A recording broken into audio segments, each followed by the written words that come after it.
and 1. We go to the bottom of the first. The Biola Eagles come to bat. You're watching the Avista 2001 NAIA College World Series. Game 9 on day 3 of the tournament. Back with more baseball after this. For their support of the NAIA throughout this championship season. Anthony Travel, the official travel partner for the NAIA. For your next trip, call 1-866-ATI-NAIA. The Corporate Locker Room.com, the official athletic uniform supplier for the NAIA Association. Locker.com offers extraordinary uniforms throughout the state of the art technology. I usually can hear myself some of the times talking through there and stuff going on. I don't hear Mirror anything. Products, the official athletic training supplies provider for all NAIA National Championship. And Johnston's, the official ring manufacturer for the NAIA, providing rings for an exclusive Circle of Champions. Yeah, we got problems with the colors of both of them. And I can't hear them if they're talking to me at all from the truck. We need to check that out up in the booth, whoever knows what's going on with audio. What was the attack? Are we back on?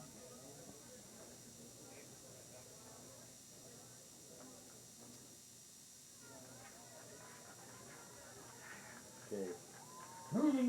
And welcome back to Harris Field.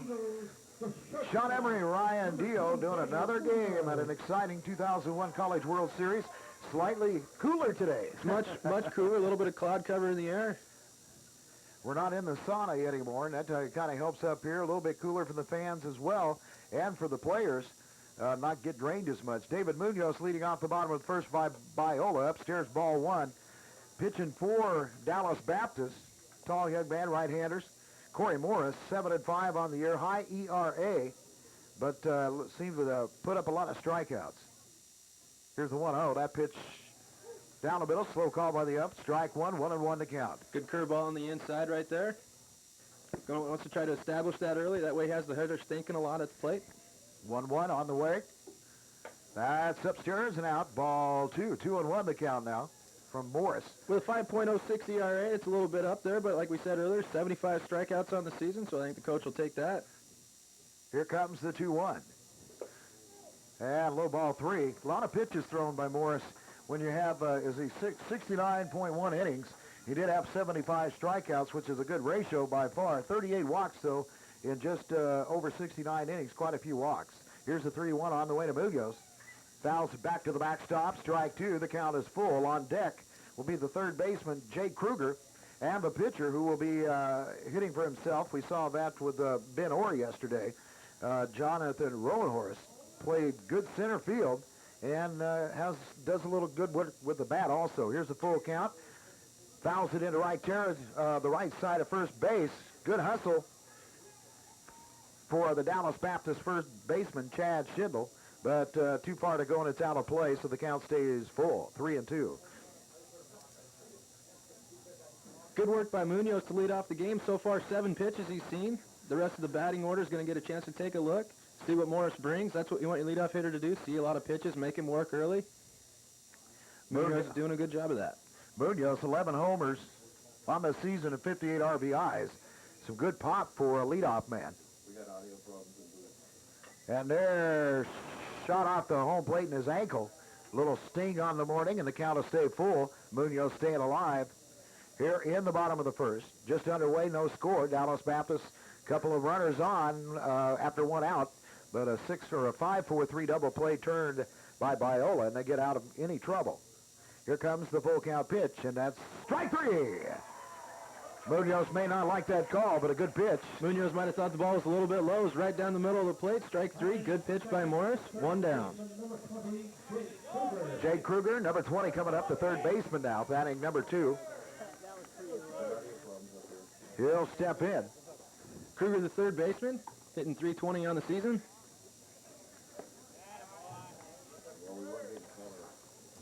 Morris checking the sign. Just underway again. Nice cool day.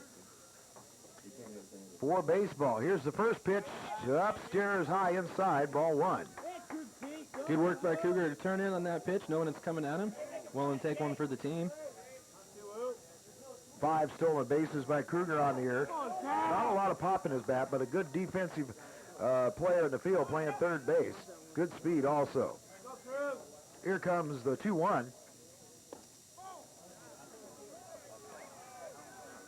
Ball down just a little bit underneath the knees.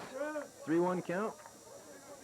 So far, Morris has went 3-1 on both batters. Going to throw a lot of pitches, which is what we expected. That one right down the middle, strike 2. Full count. And with a pitcher that throws a lot of pitches, this kind of day, as far as weather and the coolness, will help him. Here comes the 3-2. Swing, foul tip.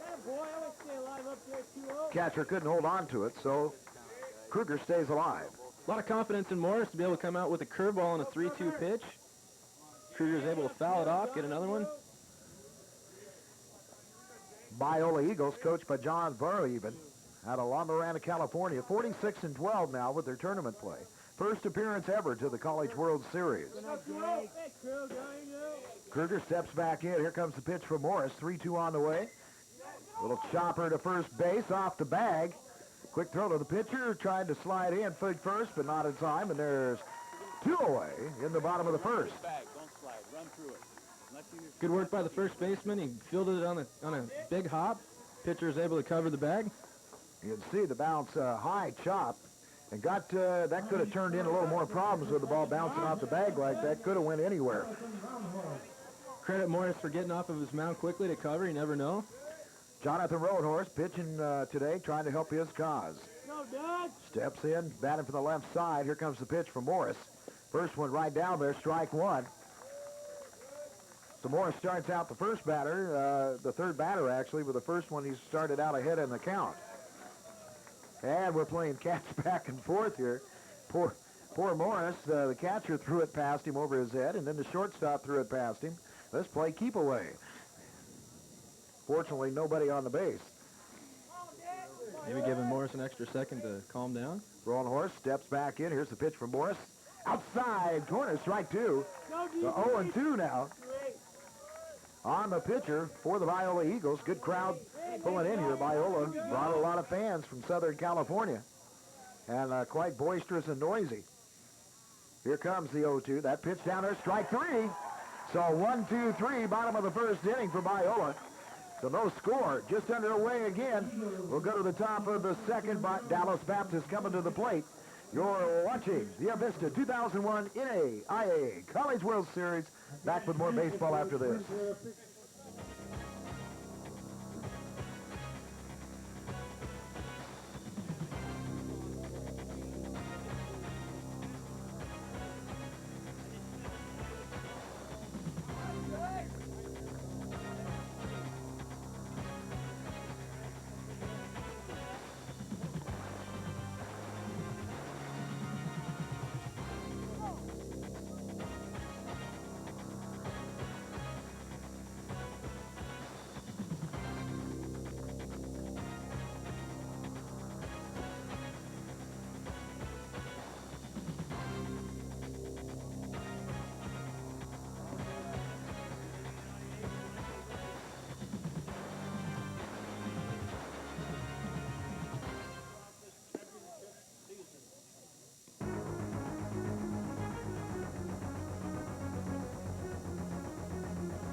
And welcome back in the top of the second inning.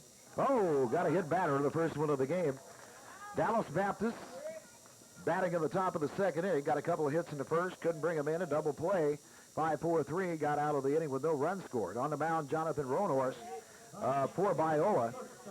Troy Silcox, the left fielder, first batter up, gets clunked, and he's down at first base. Coming up now, number 8, Joshua Kazi, the shortstop.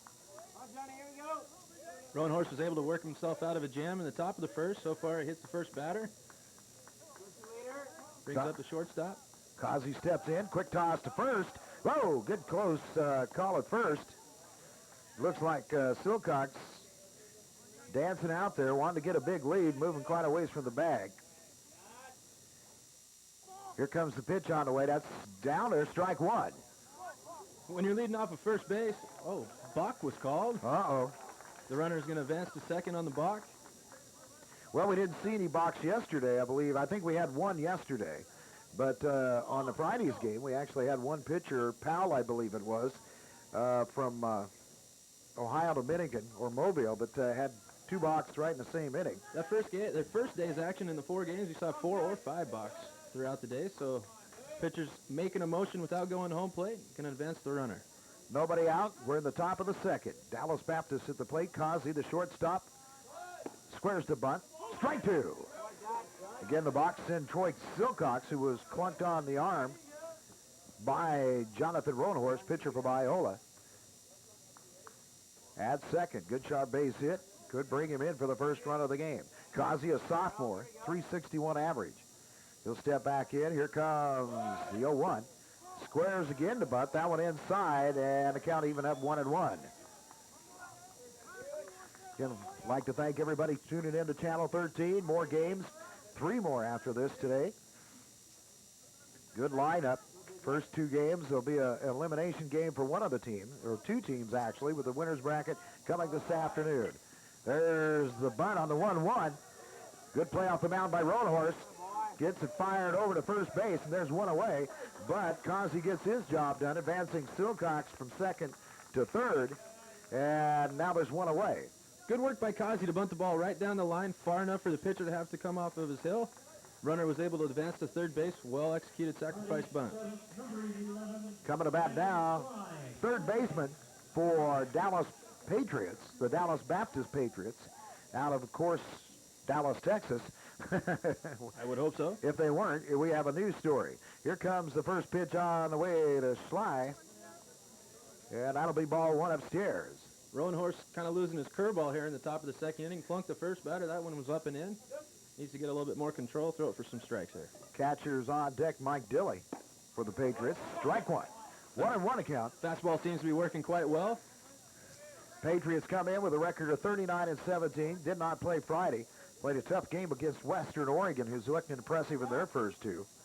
Here's the pitch. That way outside. Gets past the catcher. Here comes the runner, Silcox. And he'll make it across for the first run of the game for Dallas Baptist without any throw.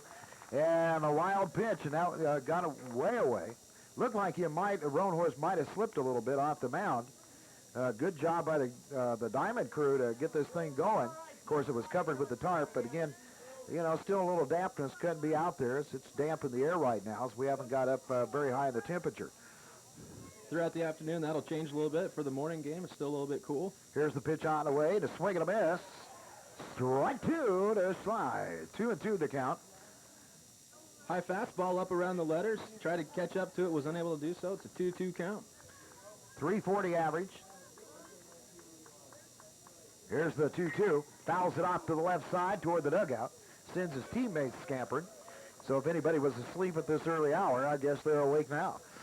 Roanhorse is kind of a throwback to the old days of baseball. If you take a look at his windup, he's got a long, loopy, high leg kick, reminiscent of the old days. 2-2 count on the way. Here's the pitch from Roanhorse. Right down there, struck him out. So the second out here in the top of the second inning. Second strikeout recorded by Roanhorse. Getting the coach for Dallas Baptist Patriots, Sam Riggleman. 9th appearance for Dallas Baptist in the College World Series. And again, the record 39-17, counting the loss that they picked up yesterday to Western Oregon in their 5-4 defeat. Here comes the first pitch onto Dilly. Popped it up right side. That's going to curve away from everybody. And hits off the fence, bounces over. nails the first aid truck and the Coca-Cola wagon. I think he should be automatically out for hitting the Coca-Cola wagon, don't you think? Hey, that Coca-Cola wagon has saved some lives this weekend, keeping everybody refreshed. Good hustle by Ben Orr, the first baseman, to try to track that one down. Just ran out of real estate. Ben Orr, busy tournament so far. Pitched yesterday in the 19-2 shellacking of Mobile University. Here comes the 0-1 on the way to Dilly. Breaks low and inside. That counts. Ball one. And it evens up at 1-1. Dallas Baptist striking first here in the top of the second. A wild pitch scoring Wilcox from third. Here's the 1-1. Oh, good slow breaking pitch in there. 1 ball, 2 strikes. Bit of a backdoor curveball. Starts it on the outside of the plate. It busts in on the corner, the outside corner. Strike 2. Stepping back in now. On deck, Eric DeJean. And there's a shot into right center. Drops in base hit. So a 2-out single by the catcher, Mike Dilly. Trying to help out his battery mate by getting some more offense going. Stepping in now, the designated hitter, Eric DeJean. So far, Darjan's only action in the World Series has been as a pinch runner, as a courtesy runner for the catcher in the Dallas Baptist first game against Western Oregon. Now he's getting his first at-bat as a DH, hitting number 9. Courtesy runner coming in for the catcher, Dilly, is Adam Ivey. Normally plays third base, 5'8", 160, and a freshman out of Putnam City, Oklahoma. Good speed. You can bet the freshman's going to be excited out there on the base pass. We need to keep an eye on him, see if he's using his head out there. Doesn't want to get picked off by Rowan Horst. DeJean checks in. 328 average, doing the DH duties today. And almost had Ivey breaking. Whether it was a fake or not, he was getting ready to go, so a quick little throw to first base by Rowan sits him back. A little bigger lead by Ivey. Rowan Horst comes to the plate. Line shot up the middle, base hit on the very first one. Tried to break a pitch inside on DeJean, but he went right with it and took what was thrown at him and drills it right up the middle. And back-to-back 2-out hits here in the top of the second for Dallas Baptist. So the Patriots starting out this ball game in a little bit better condition than they did for their first matchup on Saturday against Western Oregon. Good work by Darjan to keep his hands on the inside of the ball. Fight one off right up the middle for a base hit. 2 out, top of the first, 1-0 Dallas Baptist, 2 runners on. Leadoff hitter Stephen Berry takes strike 1 from Jonathan Rowan Horst. So far here in the second inning, Rowan Horst gotten himself into a bit of a jam again, was able to get the double play last time. 2 outs, looking for a ground ball to get out of the inning. Berry, 402 on the season. Pitch high, ball 1. Count goes to 1-1. Rowan Horst doesn't have a lot of control of his curveball here in the early parts of the game. Certainly doesn't want to leave it up in the zone. If he hangs one, it's going to get banged by one of these Biola hitters. Actually, Dallas Baptist, yeah, right. I was right the first time. Don't confuse the play-by-play guy. I'm going to wait a minute. Confused myself there. We had a wonderful day off, of course, yesterday.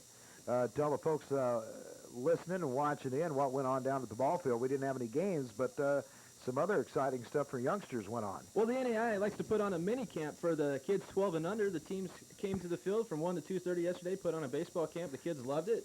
Everybody had the day off, got a chance to absorb Lewiston weather, teaching kids how to play ball.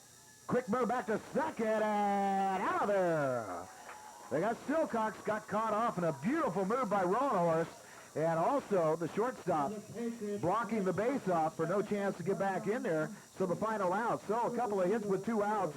No more damage done. 1 run across for Dallas Baptist in the top of the second. We go to the bottom of the inning. Biola Eagles come to bat, trailing 1-0. You're watching the Vista 2001 NAIA College World Series. Back with more baseball after this.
Levi, but And welcome back to Harris Field. Sean Emery, Ryan Dio with Biola and Dallas Baptist. Biola up in the bottom of the second inning. 1 ball, 1 strike to Ryan Beaver, the cleanup hitter, the power hitter, 19 home runs, adding 1 in the tournament, playing right field today against Corey Morris, the right-hander for Dallas Baptist. 1-0, Patriots on top. Pitch outside, count goes to 2 balls and a strike. Morris was able to go 1-2-3 in the first inning for Dallas Baptist. Got right through the Biola hitters. Here he is with the cleanup man, leading off the top of the second. Here's the windup for Morris, 2-1. Pitch outside, corner, strike 2. Count evens up, 2 balls, 2 strikes. First of 4 games today. This will be the last 4-game day in the College World Series. We'll have 3 tomorrow as 2 more teams will be packing their bags and going home. 1 from this game and 1 from the next. Here's the 2-2. Swing and a miss, strike. Came out. So a couple of strikeouts now for Corey Morris.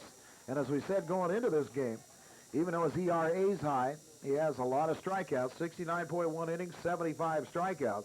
And he's been around the plate, even though in the first inning he did go 3-2 on the first couple of batters, but came back to get a strikeout and a ground out. 3 strikeouts and 4 batters to start off the game for Morris. Good work. Ben Orr up to bat, batting for the left side. Pitch inside, ball 1. Ben Orr, the winning pitcher, and had tons of offense for him yesterday in a 19-2 shellacking of Mobile University. Here comes the 1-0. That one upstairs. Ball 2. Totally different team yesterday from the one we've seen that played in game 1 against Bellevue. Finally got the nerves out. We're able to calm down and put on 19 runs. 2-0 pitch. That's low and inside, ball 3. So Morris has worked to a 3-0 count now on Ben Orr, who not only pitches well, showed a very good performance pitching. Hits quite well, 364 average. Here comes the 3-0, and that one's upstairs, ball 4. So we didn't get that regular 3-0 strike like we had been getting on some that I think they were just trying to be nice to the pitcher. Coming to bat now, left fielder Mark Wade. So the first base runner reaches base for the Eagles. Sun's starting to pop through the clouds, and they're starting to move away. Not looking for a real hot day, so it's a good day to come down if you have an opportunity to watch some baseball, so it won't be 95 degrees.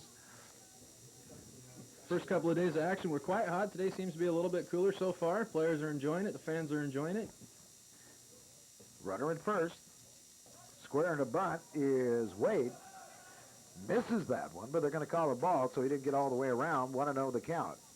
Good work by Morris to tell his catcher where the ball was. Make sure he informed him that the runner wasn't going. Doesn't want to come up, make a wild throw. We've seen that in a couple of games prior to this where the pitcher or catcher comes up, makes a throw that they shouldn't have made. Ball goes off, and runners advance due to the wild throws.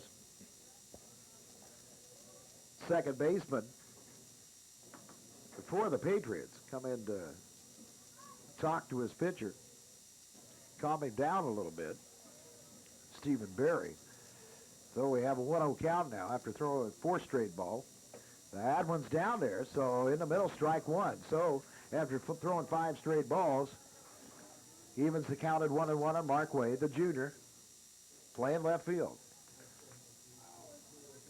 Junior Mark Wade hitting .337 on the year, so he's got some power. Good average. Here comes the 1-1 pitch. That's inside. Almost brushed him on the arm on the way by. Count goes to 2-1. 1 out, bottom of the second, just underway in Game 9 of this 2001 College World Series.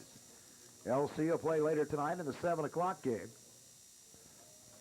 Do or die for the 2 squads here, as it is an elimination game. Loser goes home, winner stays on. 2-1 pitch, bust right in there, knee high and over the corner of the plate. Count even up at 2-2. Game 2 today will be Warner Southern, Indiana Tech. Indiana Tech losing an exciting game Saturday night that we did, 5-4, making it exciting all the way up to the 9th inning. Here comes the 2-2. Little chopper just out of the reach of Morris. Can't tag the runner going by. Barry picked it up the second baseman, but gets the throw over to first. So Orr advances down to second. Kind of works like a sacrifice. But now we have 2 outs in the bottom of the second inning. Good work by Barry to pick up the chopper. Tried to make the tag on the runner advancing to second base. Was unable to do so.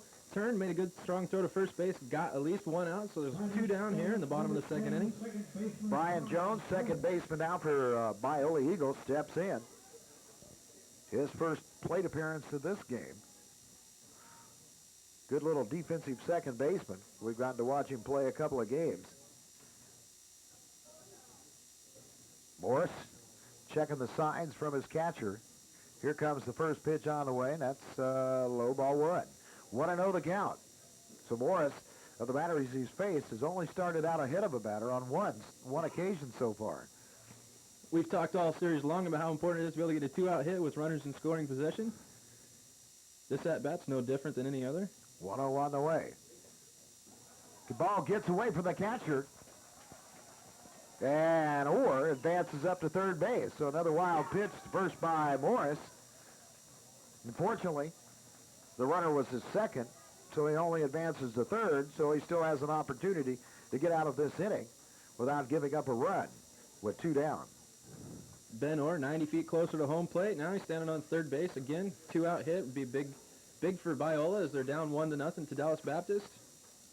2-0 delivery on the way from Morris to Brian Jones. That pitch is outside, ball 3, 3-0 now. So maybe looking and walking as the second batter of the inning, still has not given up a hit. Checking the signs from the catcher. The 3-0 on the way. That's down the middle, strike 1. 3-1. The battery for Dallas Baptist. Corey Morris on the mound. Mike Dilley behind the plate. Here comes the 3-1 on the way to Brian Jones. And he lined the hot shot down to third base. Easy play. Oh, my goodness. Like to see the replay on that one. A very, very high throw for the Dallas Baptist third baseman, Daniel Sly. His first baseman had to stretch, looked like he fell off. Here's the play right here. Routine ground ball, not too hard to pick up, but Sly, very high throw. As you can see, pulled the guy way off the bag. He's stretching those hamstrings. And they'll call him out, so no damage done. No runs, no hits, 1 man left after 2. Dallas Baptist comes to bat, leading 1-0.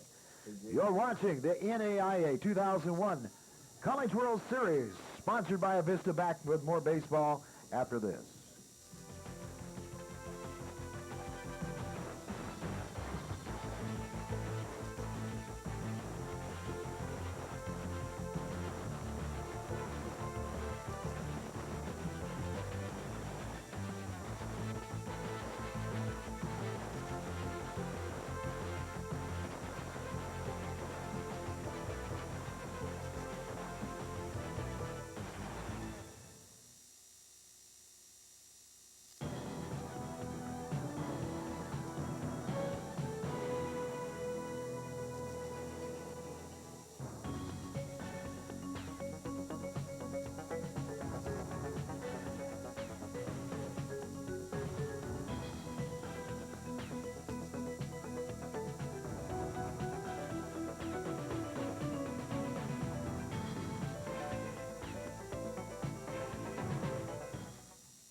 And welcome back. Top of the third inning, Sean Emery. Ryan Deal, the first pitch to Stephen Berry. Slip guy, the first baseman of Biola into right field, and a leadoff single for the Patriots here in the top of the third, who have now gotten a hit on in every inning so far. So far, 5 hits for Dallas Baptist. Good work by the leadoff hitter Berry. Pulled one in between the first baseman and the second baseman. Stepping in right now, the number 2 hitter on the list, center fielder Chris Coffey. And might see another hit and run situation here with nobody out. Little toss over to first by Roanhorse. So like you said, 5 hits so far. Nothing real hard, just little routine shots. But hasn't fooled them a lot yet. Here comes throw back to first. Just kind of like checking the runner. Nothing a real hard move. We haven't seen Roanhorse's best stuff, obviously, yet over to first base. Coffey steps in, senior, 381 average. Here comes the pitch from Roanhorse. Coffey squares to bump it. That pitch up high and outside, ball 1. In the World Series, the fundamentals are most important. If you recall back in the top of the second, Dallas Baptist had a runner on, sacrifice bunt, advanced the runner on a wild pitch. He was able to score, so it's a 1-0 ball game. Count 1-0. Here comes the pitch. Coffee squares again, lays a little bunt right down in front, and they're going to call it a foul. Bounce it off home plate, so it come back and do it all over again. Home plate umpire Mike Henderson right on the call, jumped out there, informed everybody it was a foul ball. Have a darn good crew of umpires for this course. You know, it's just not anybody off the street that gets to do these. They check much like in everything else for the majors and the playoffs there. Kind of put together the stats, see how they did. They have a point system, and the best get to come here. And again, Mike Henderson, home plate umpire, John Floyd, first base, Greg Reinhardt at second, and Mark Huseman at third base. And so far, not many of the coaches have had too many problems with any of the calls. Just a couple incidents. Quick toss to first, and that might have been the move by Roanhorst. That was the good move. It stepped off the back of the rubber, which he's allowed to do legally. Steps off, make a quick sidearm throw, trying to catch the runner sneaking off of first base. Count, 1 ball, 1 strike to Coffey. Here comes the pitch. And little, is that curve ball or breaking pitch? Completely fooled Coffey there. I think he was looking for something a little more harder down the middle and didn't really want to swing, and it was too late to stop, so we just fouled it off. A ball and 2 strikes. One advantage for the left-handed pitchers is if you'll notice the runner on first base has to take a step back towards first, thinking it might be a pickoff. Here comes the 1-2. And foul off the right side, out of play. The count stays 1 ball, 2 strikes. Again, coming up after this game, it'll be Warner Southern, who's, let's say, putting gray hairs on their coach's head is an understatement. They blew a lead in game 1 to lose 9-8 to Western Oregon.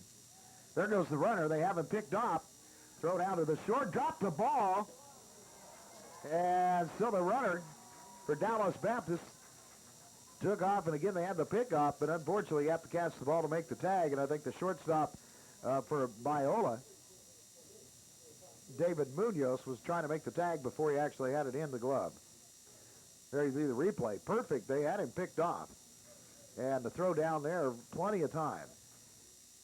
So the runner advances. Second base, nobody out. Here comes the pitch to Coffey. That one upstairs, way outside. And the count goes to 2-2. We've seen it so far before here in the World Series. Batters getting up there with 2 strikes, still willing to try to lay one down. Be interesting to see if the hitter goes for it, or if they're just going to let him swing away and try to score the run with a base hit. Coffey steps back in. Roanhorst checks the runner. Here comes the 2-2. Fouled off to the right side. Count stays the same. Again, for Dallas Baptist, they had a close game against Western Oregon. 5-4. Yesterday, Biola got beat by 10 runs in the first game against Bellevue. That put some smoking and hurting on Mobile, 19-2. There's the pitch on the way inside. Ball 1, or ball 3, 3-2 the count. So he's talking about the Warner Southern game coming up against Indiana Tech. Warner Southern blew the lead against Western Oregon on Friday, and then almost gave up 6-7 run lead yesterday. Quick throw back to first, not in time. Good throw, but the runner back in time. They had a 15-9 lead going to the top of the ninth. Or no, it was 15-8, I think it was, and they gave up 5 runs in the top of the ninth and had a situation with Mackey at the plate, who had hit 2 home runs in the game, had runners at first and second, 2 outs, but couldn't get the job done that time. That pitch up and away, ball 4. So now we have runners at first and second, and another walk issued by Roanhorst. So runners on first and second here for Dallas Baptist in the top of the 3rd inning. Nobody out. Brings up the number 3 hitter, Cody Sadler, playing right field. So again, with elimination time, you might see, if another walk, you might see John Verhaven coming out and talking to the young man. Sadler taking a look down to third base at Coach Sam Riggleman, running through the signs. Everybody knows what's happening. 323 average in Sadler, as Ryan said, playing in right field. Here's the pitch. Upstairs, ball 1. So Roanhorst having a little problem, control problem, but we kind of expected that. So far, Roanhorst has been able to work himself out of the jams in the first couple of innings. He's got himself in another here. Runners on first and second, nobody out. Number 3 hitter at the plate. Supposed to be your best average, supposed to be your best hitter. That's the rule of thumb for your number 3 hitter. So Sam Riggleman has a lot of options with this hitter right now. Again, the count 1-0, nobody out. We're in the top of the third. The Patriots of Dallas Baptist have 1-0. Got a run in the second after a wild pitch. Here comes, squares to bunt, lays a beautiful bunt down to third base. They're going to throw to third, not in time. Short hopped it up there. If that would have been a close play either way, but really didn't have any choice. The direction he came off the mound, about the smartest move he made, as long as he didn't try to overthrow it. As you can see on the replay, there comes the runner, and that is good form. There's the throw. If he could have kept from bouncing it up there, he might have got the runner and probably would have. But unfortunately, short hopping it up there, now the bases are loaded in a lot of trouble as the cleanup hitter, first baseman Chad Schindel, steps in a perfect situation. We haven't had a grand slam home run so far in the World Series. Schindel grounded into the double play in his last at-bat. Here comes the pitch on the way outside, ball 1-0. So control problems right off the bat here for Rowenhorst. Rowenhorst is going to have to bear down right now. There's nobody to put him, nowhere to put him, so he's going to have to come right after the batter, Schindel. There's a swing, and a missed strike one, letter high fastball. So finally gets one down there. And maybe he need to start bringing some more smoke down the plate because his off-speed stuff is just not breaking where he needs it to be so far today. Throw enough fastballs, the hitters are going to get the timing down. That's why you need to have good control of the curveball to keep him off balance a little bit. 1-1 pitch on the way. Fouls it off to the right side. Oh! Hopefully nobody got hurt over there. That one drilled up into the first base side seats closer to the right field line. And that was lined very hard. Count goes to 1-2. Good work by Schindel to try to go with the pitch, knowing that the ball's on the outside half, trying to hit it to right field. If he does so successfully, it'll be 2 runs for Dallas Baptist. So again, the bags are full via just 1 hit so far and a couple of walks. And Schindel steps back in and calls time, steps back out. Rowenhorst taking his time just a little bit now, realizing he's in a little trouble here with nobody out. Could try to get a strikeout here. Try that off-speed stuff or fooling with something inside and high. Might be able to get out of this one. And he does.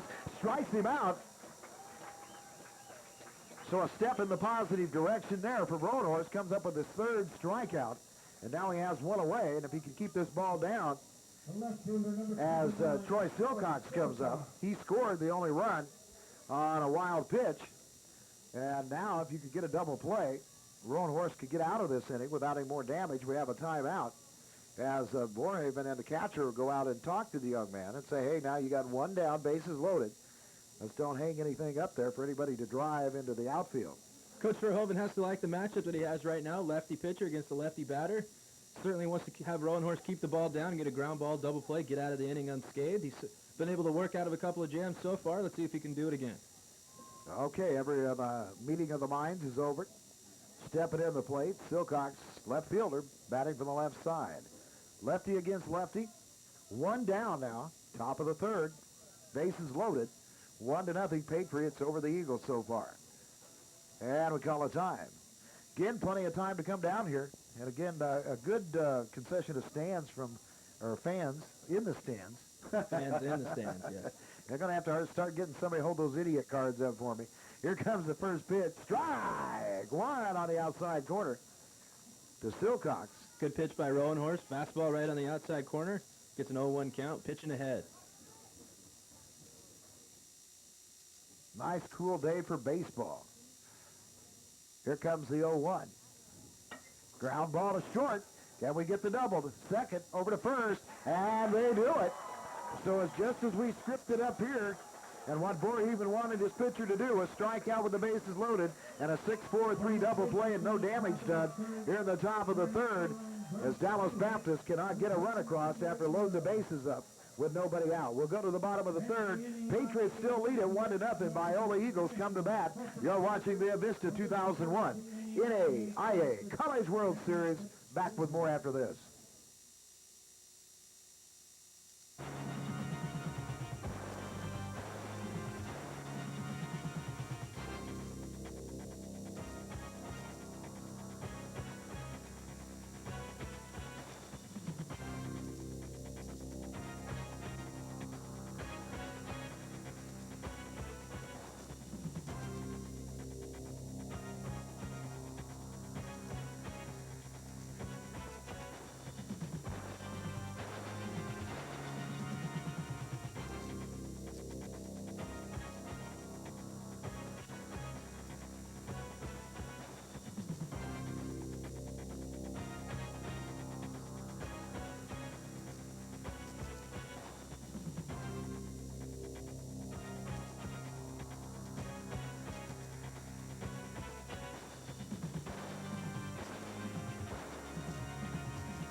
John. Here's the pitch on the way to Matt Carnamone, his first time to bat, and yesterday at this time, I think it was by the third inning, he was up 4 times. Yeah, this is a quick first couple 2.5 innings here. 1-0 score. Morris fires the pitch on the way, 1-1. That will be low and away, ball 2. Yesterday, as we said, Biola, only 3 runs in their first game, scored 19. They had 2 in the first, 2 in the second, 2 in the third, put together 7, I believe it was, in a 1-hour half inning. And round to that 19-2 round over Mobile. Another pitch outside, ball 3. 3-1 the count here in the bottom of the third inning. Dallas Baptist, the only run across today in the top of the second. Again, the games are on Saturday. Ryan had to remind me. I forget. We got back-to-back games. Forgot I had the day off yesterday.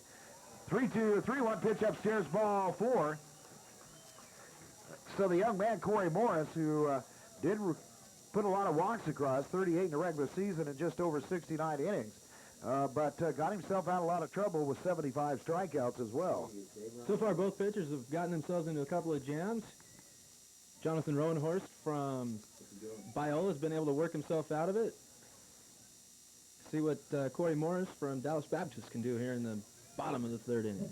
The leadoff hitter, center fielder, or Justin Whalen. We still haven't got the leadoff guy back yet, so the number 9 hitter in the lineup, center fielder Justin Whalen. Number 3 batting for the left side. The double plays 2 in a row.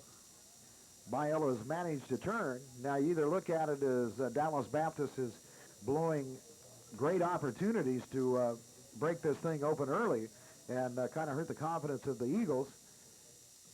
Quick throw over to first. Or how many times can you load the bases before it's going to catch up with you? Well, this reminds me of the Lewis Clark State College Indiana Tech game on Friday night or Saturday night, in which Lewis Clark State College had the bases loaded a couple of times, was unable to do anything with it. There's the pitch, 1-0, strike 1, and the count evens up at 1-1. Runner at first, nobody out, bottom of the third inning. The Eagles offense, I'm sure the coach hoping they didn't leave it all in game 2 on Saturday. Runner leads.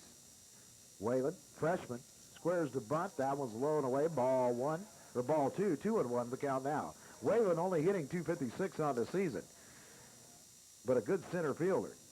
Third baseman Daniel Schley in on the grass, expecting the bunt. He was charging on the last pitch. Expect the same here on this one. Morris checks the sign. Eyes the runner at first. Here comes the pitch. And after squaring the bunt on the last one, I'll take that one high, ball 3-1. Again, we thank you for tuning in to Cable Access Channel number 13, the PEG channel, on your local cable. And we'll have the rest of the games throughout the week except for the championship game, which KLEW Channel 3 on the Rabbit Ears or Channel 8 on cable will be having that game whether LC plays or not, and we sure hope they are. There's the 3-1, gets a strike. Biola fans not happy with that call. And it was just a tad bit up and out. Fans voicing their displeasure on that pitch. Home plate umpire Mike Henderson called it a strike. 2-2 count. Full count, runner at first, nobody out, the runner goes. Swing, fouls it back, stays alive, and the count stays full. You just love the fans, and of course announcers are just as bad. We have a monitor in front of us, and I forget to look at it sometimes to see where the pitches are. And of course we're up here up in the air 50 feet away or so, and we can't really see it with the umpire blocking. It always amazes me. Fans can be 100 feet away. Hey, up! That was, close. Fans always think they have the best view in the house. Yeah. The man in blue certainly has a better view than we do. We'll go with what he says. There goes the runner again, popped it up, and that will go over the left side and out of play next to the food court, and the count stays 3-2. Don't hit the hamburgers. Bit of a defensive swing on Whalen's part. Perhaps a hit and run was in order as the base runner was stealing. It is a full count, so you know he's going to be taken off. Just trying to protect the base runner was Whalen. Fouled one off. He's going to get another pitch. Checking the signs from his coach, John Barhaven. 46-12 is Biola's record. That includes the 1-1 mark they bring into this game. Morris comes again, quick toss to first. Again, we'd like to thank all the sponsors, too, that make it possible to bring these games absolutely live. I'll get to the list of them shortly and let you know. Trying to hold off because a lot of food places, you know, to make us hungry again. There goes the runner again. Swing! Strike. The ball gets away from the catcher. And catcher didn't even try to throw it to first base. It was a swing and a miss, strike 3. But apparently, I'm not sure what they called. The guy ran all the way down. Whalen ran to first base, but then they called him out anyway. But the runner was going, and Cardamom gets down to second, and with that possibility of that strike him out, throw him out thing was taken away by the catcher not holding on to the ball. Well, with the runner on first base, even if the batter does strike out and the catcher misses it, the batter is still going to be out. That's the rules, even though he was stealing second base. The rule still applies that he had first base, hadn't gotten there to second base yet, so the batter, Whalen, is out on the strike 3. Well, another meeting of the minds now at the entire infield, and the coach for Dallas Baptist, Sam Riggleman, talking. We want to thank all the folks down in the truck, the camera folks also, the camera persons. We have ladies and gentlemen. I'm sure they're enjoying out at center field today, and all the cameras where we don't have that beating down 95-degree heat that you even got to experience and come back in after a 3-hour game looking like you just was pulled out of the oven at Domino's. Well, that first day we didn't have umbrellas at the cameras, and the whole left side of my body got burned up quite well, so now we got umbrellas out there. Camera people are happy. We're happy up in the booth. Of course, you need to get back out there and have some sun so you can get the other side. Just turn around backwards, yeah. There you go. Stepping in now, the leadoff hitter, shortstop junior, David Munoz. First pitch on the way. Now it gets away from the catcher again, bounces it up there. And a runner advances to third, so Biola now has another runner at third, this one with one away, trying to get in here and tie this game up in the bottom of the third inning. Not a lot of damage done. Biola, if you look at the scoreboard, still have not got a hit.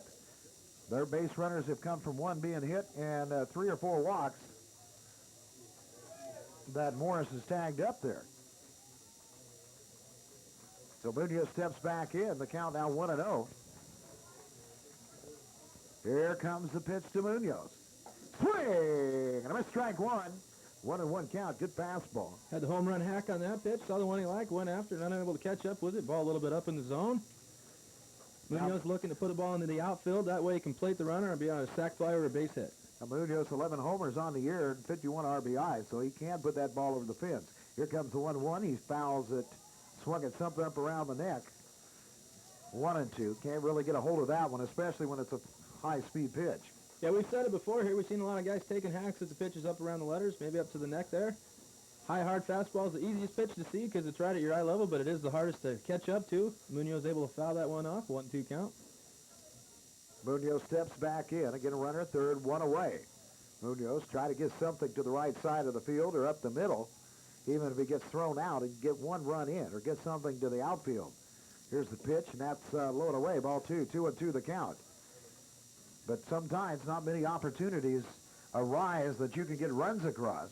And if anything has been an indication from the Friday night game where they only got 3 across, the 19 that runs they scored Saturday might be something of a strange thing for them, but they don't usually do. So anything when they have one out, runner 90 feet away, they really need to get a run in here to tie it and give themselves confidence that they can get across here and tie the thing up.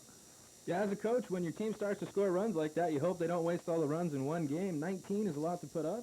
So far, none here in the bottom of the third, but there is a runner on third base. Munoz with a 2-2 count. Munoz stepping back in.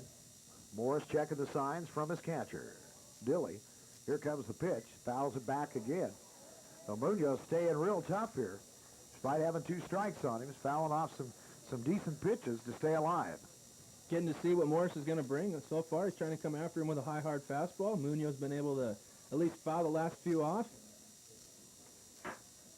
Munoz back out of the box. He'll step back in again. The count even, 2 balls, 2 strikes. Munoz, the leadoff hitter for Biola, shortstop, 374. Here comes the pitch for Morris. And fouls it back again. Morris making some good pitches there, and Munoz just a little bit late. He's kind of given up on the off-speed stuff, trying to get blow this thing by. And Munoz just a hair off. And if he continues to throw that letter high fastball, Munoz might have get around on it here pretty soon and get a run driven in. Well, 4 straight fouled off fastballs. Now would be a good time for a curveball. Try to change them up a little bit. Pitch on the way. Swing! Came back inside. Took something off of it. After setting him up outside with about 4 straight pitches. Came right back inside. Gets another strikeout. So 2 away. Munoz goes down. And we still have the runner 90 feet away at third base in Cardamone. And Jay Kruger, third baseman, comes to bat now with 2 down here in the bottom of the third. Biola again 1-1. And Dallas Baptist, who played only 1 game on Saturday and lost 0-1. And it's another one of these elimination games. We sent 2 home on Saturday, Ohio Dominican and Mobile University. And one of these teams from this game and from the next game between Warner Southern and Indiana Tech will be packing their bags, and it will be the end of the College World Series for this year. But an exciting experience for them. Swing and a miss. We have a new player in. Pinch hitting. Not sure what happened to Jake Kruger. Paul Johnson, a senior, 374 average, will step in for Kruger. We don't know if Kruger got hurt. Johnson steps in for the first time. Quickly has 2 strikes.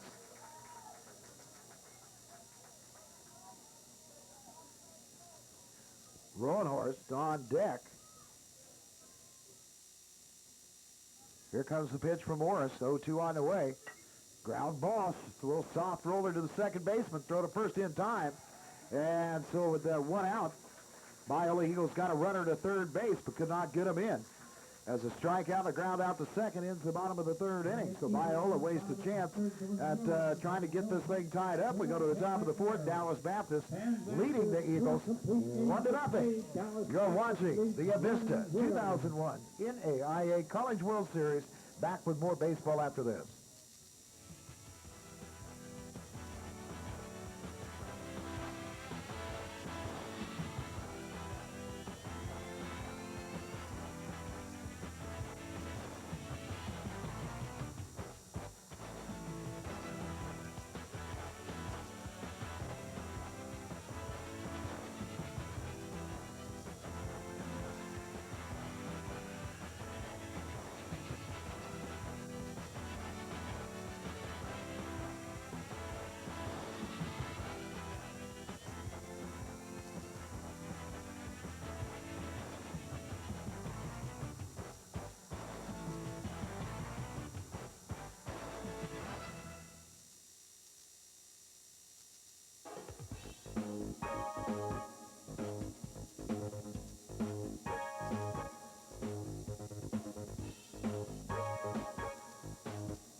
And welcome back to Harris Field. Game 1 of the day, game 9 of the series. Swing and a miss. Josh Cossey, the sophomore, leading off here at the top of the fourth for the Dallas Baptist Patriots. Cossey, the shortstop. Patriots up 1-0. Here comes the pitch from Roanhorst. Bust one inside. That's low. Ball 1-1 in the count. Well, so far, it could have been much worse for Biola, as they've had the bases loaded against them, but have gotten out of it with a couple of double plays so far, so they're only down 1-0. Pitch upstairs, ball 2-1. The only run scored came after a wild pitch with the runner at third. Silcox for the Patriots scoring that run. And for Corey Morris of Dallas Baptist, a no-hitter going so far through 3. In the top of the fourth, here comes the 2-1 on the way. Now that one's low, ball 3. Kazi had the sacrifice bunt in the second inning that led to the run scored on the wild pitch. So far 0 for 0. Sack bunt goes down as just a plate appearance, but not an at-bat. 3-1 on the way. And a shot to deep left center field. That ball's going. Back. Go out of here. Put a couple extra postage stamps on it. It's airmail, Ma. And Josh Carsey, a leadoff home run here in the top of the fourth. And Dallas Baptist takes a 2-0 lead. Well, that pitch right there is an indication of just how strong these players are. That ball was in on his hands a little bit. Was able to deposit it over the left center field wall. No doubt about that on the replays, you can see. He got a good rip on it. And a solo home run. Unfortunately for Biola, nobody was on base in one of those bases loaded situations where this game they would be in deep trouble right off the bat, barely halfway through the game. Good work by Kazi so far. As we said, the sac bunt in the second inning, a home run in this inning. Throw back to second base, thought he didn't touch it. Umpires say he did, so everything's okay. How many times I see that in major leagues and even watching like ESPN college games and stuff, how many times do you ever see the umpire call somebody out? There's a pitch, ground ball. That'll get past the pitcher. Second baseman, quick toss to first in time, and one away. Just fly out of there. Mike Dilley, the catcher, will come to bat now. The most famous missed base on a home run ever was Mark McGuire's 62nd in 1998. If you recall, he had to round first, headed back as he slapped five with Mark Grace of the Chicago Cubs. Had to go touch first base again. Wanted to make sure that 62 actually counted. I'm surprised he even touched any of them. He was floating so high. A lot of excitement in that game. September 8th, 1998, folks. A day that will go down in history. Here comes the pitch to Dilley. That one up there, ball one. 2-0 now. One out top of the fourth inning. Dallas Baptist adding another run. Roll horse. Here comes the pitch. That one outside, ball two. The Roan Horse's pitch count starting to pick up. He's given up 7 hits in the ball game. Just 2 runs so far. Roan Horse had about 25 pitches in the first 2 innings, so he's throwing a lot of balls here. That one inside corner, strike one. To count 2-1 now. A couple of walks, I believe, and a hit batter. Does have 2-3 strikeouts, and of course that's 2 back-to-back double plays in the second or third inning. Pitch is outside, ball 3-1. In Dilley's last at-bat, he got a base hit, but then if you recall, he was picked off at second base on a good move by Roan Horse. He hasn't shown us his best one to first base, but obviously showed us what he has to second, picked him off. Here comes the 3-1 on the way to Dilley. And shot to shortstop. There's the throw to first in time, 2 away. Good smooth play by Munoz, coming across his left side, field the ball, throw him out. Eric Dijon coming to bat, the designated hitter, number 12. Other games coming up today to remind you, we have the Warner Southern game against Indiana Tech and another loser out. Then we jump to the winner's bracket, and it will be Birmingham Southern University, who played on Friday, had Saturday off, taking on Western Oregon, who's 2-0. LC plays tonight against Bellevue. Here's the first pitch to Dijon, and he pops a little bunt up there. And we had some serious miscommunication by Biola on that one. The first baseman, the pitcher obviously was going for it. And as you'll see on the replay, that looked like the pitcher's ball. He was going. The first baseman should have been back pedaling to first to take the throw, and he didn't. And the pitcher, Roan Horse, had to run over and didn't make it in time with the speed of Darjan, so he's on with a 2-out bunt single. Good work by Darjan to avoid the tag, stepping on first base safely. Stephen Berry, second baseman, third time up. Quick throw over to first just to keep Darjan close. Still only 2-0 ball game. And you almost wish you could give an error on sometimes when you've made almost a great play here. That really not a good hit, but miscommunication or a lack of contact. They got him. And there you go. You saw Jonathan Roan Horse. We only saw one brilliant quick throw over earlier in the previous 3 innings. You got to see it again, and they picked off Darjan, who caught him napping. So the 2-out bunt single doesn't come back to haunt, but the leadoff home run in the top fourth of the fourth does. Dallas Baptist adds another run. It's 2-0. We'll go to the bottom of the fourth. Biola comes to bat. You're watching the Avista NAIA 2001 College World Series. Back with the bottom of the fourth inning after this.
Welcome back to Harrisfield. Sean Emery and Ryan Deal. We go to the bottom of the fourth inning, and the pitcher for Biola, Roanhorse, takes an 0-2 count and drives it up high on just on the grass back at second base, and second baseman for the Dallas Patriots, Stephen Barry, makes the catch and quickly won away. So Roanhorse not able to help the cause any, giving up that solo home run. Now it's a 2-0 lead for the Patriots, and now the leading home run hitter for the Eagles stepping in, and Ryan Beaver playing right field today. Number 11, Ryan Beaver. He'll step in against Morris. Morris first pitch on the way to Beaver. That one just misses. Ball one. So far, Morris still trying to find that curveball. Hasn't been able to get it where he wants it yet. Here comes the 1-0 pitch on the way to Beaver. Load away, ball two. 2-0 the count. And again, Morris has had some 3-0, 3-1 counts. Has come back to get out of trouble with strikeouts. Here comes the 2-0. That one inside, ball three. Again, Morris has not given up a hit as of yet to the Eagles. Something totally different what they experienced against four different pitchers on Saturday when they played Mobile. Here comes the 3-0 delivery. That one's upstairs, ball four. So Morris gets himself in a tad bit of trouble starting off the bottom of the fourth inning here with the leadoff man on. And coming to bat, Ben Orr, batting from the left side, and a good hitter as well as a good pitcher. So far in this 2001 World Series, the lowest scoring games have been 5-4 and 5-4. Those were both on Saturday. The LC game against Indiana Tech was 5-4. The Western Oregon game that they won their second game was 5-4. We have two undefeated teams at 2-0 in LC and Western Oregon. LC will be in action tonight at 7 p.m. Stepping up again, batting for the left side, Ben Orr, and he drills a shot into left center. That's going to drop in for a base hit. And rounding is stumbling now. We'll have to go back to the base. Will be Ryan Beaver. And if the center fielder hadn't missed his cutoff man, the shortstop, they might have had Beaver picked off at the bag because he was running around heading for third. As it seemed the center fielder for Dallas Baptist taking his time in there, Chris Coffey, tried to get around but then stumbled and had to turn around and go back. And Coffey missed his shortstop, Joshua Cossey. The ball ended up bouncing to third. And so Beaver had time to get back to second base. But after a leadoff walk and 4 straight pitches, Ben Orr drills one into left center for a base hit. Nobody out. Or one away here, I believe they have up there in the bottom of the fourth. Runners at first and second. Pop foul to the backstop is Mark Wade, the left fielder, strike one. That was good work by Ben Orr. Pitch in on his hands. He's able to fight it off into left center field for a base hit. Runners on first and second here in the bottom of the fourth inning. Again, 2-0 ball game. Very first hit of the game. So no no-hitter. But to make it in with one out in the bottom of the fourth inning, the way the offenses went through the first 8 games, pretty surprising we got that far without seeing anybody get a hit for Biola, especially after their 19-run attack on Saturday. The runners at first and second, one out. Here comes the pitch to Wade. That will be ball one. 1-1 the count. 337 average. Wade playing in left field today. Morris checking the signs from his coach from the dugout. See if Coach Verhoeven decides to go with the bunt here, knowing that there's one out. Runners on first and second, try to advance him, get him into scoring position, or if he lets him swing away.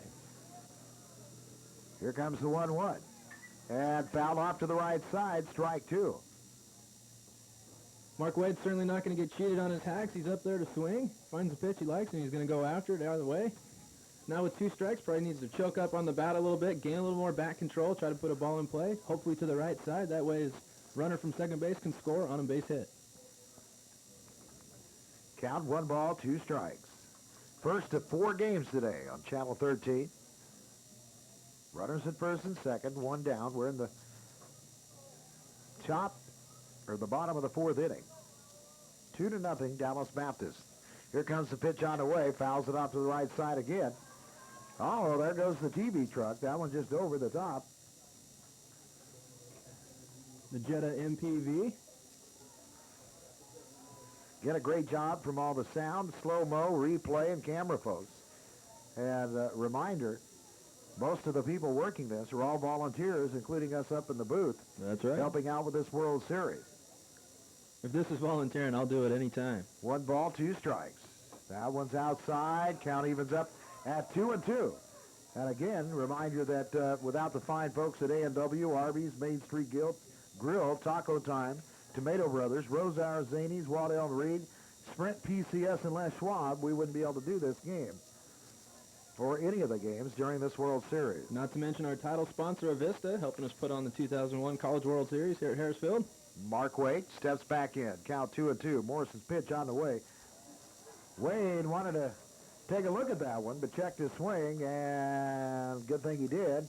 Goes to ball 3, so a full count now. Good work by Wade to lay off that pitch. Curveball down in the zone a little bit. Runners at first and second, 1 away, so the guess would be that Coach Vorhaven wouldn't be sending his runners right off the bat here. And he does it. And got a pitch, but looked like it was up and inside. But umpire behind the plate, Mike Hitterson, calls it strike 3 looking. And so Mark Wade goes down after staying alive. And that will be the second out now. So first and second runners at first and second with only 1 out. We're now down to 2 outs, and stepping in, Brian Jones, the second baseman. So Biola's going to get a run going here. They're going to need something now. Well, we talked about Morris not having a lot of control of his curveball. He had a full count there with runners on first and second. Showed a lot of confidence in himself through a strike 3 curveball. Got him looking. Brian Jones again with 2 outs. Here's the pitch from Morris. Swing and a miss, strike 1 at the fastball.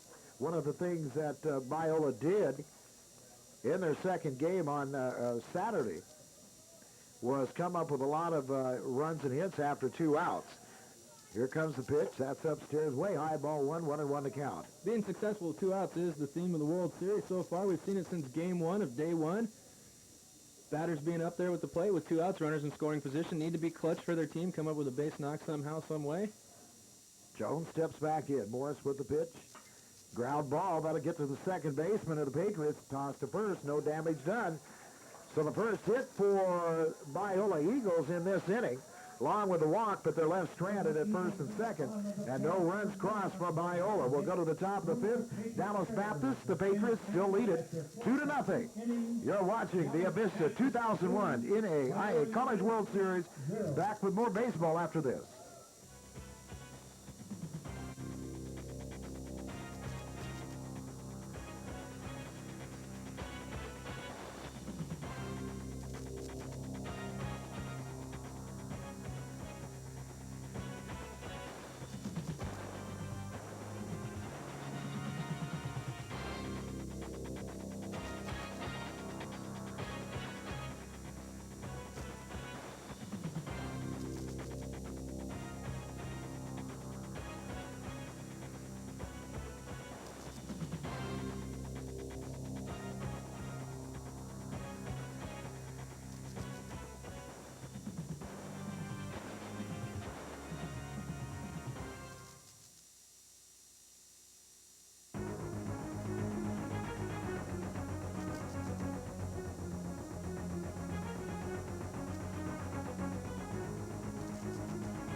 Welcome back. Sean Emery and Ryan Deal. We're here between Dallas Baptist and the Biola Eagles, the 2001 College World Series. This is game 9, first game of your Memorial Day. Steve Berry leading it off. Ground shot to second. Slipping a fall by the second baseman. Gets back up, makes a good throw, and 1 away here in the top of the 5th inning. Jonathan Roanhorst hasn't been spectacular. He's given up 8 hits, but a couple of double plays, a strikeout here and there. And so far, he's gotten away with only giving up 2 runs. Good work by Mark Wade on that ground ball, ranging to his left, sliding down, making sure he keeps it in front, picks it up, throws him out for the first out of the inning. Center fielder Coffey, the number 2 hitter on the list, comes in. Here comes the pitch from Roanhorst. Upstairs, ball 1.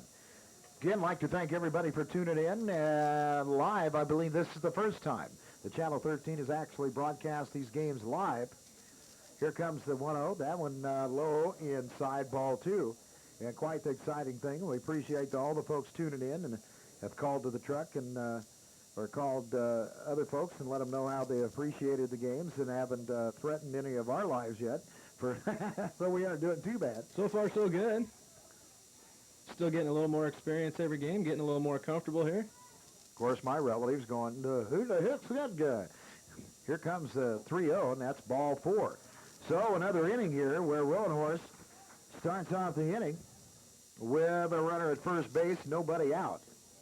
Good work by Coffey to take a look at a couple of pitches there. That's his second walk of the day. So far, he's 1 for 1 with 2 walks on all 3 times for his squad. Right fielder Cody Sadler stepping in now. Top of the 5th inning. Not a lot of offense, something we haven't quite been used to for some of the games we've done outside of a couple 5-4 scores.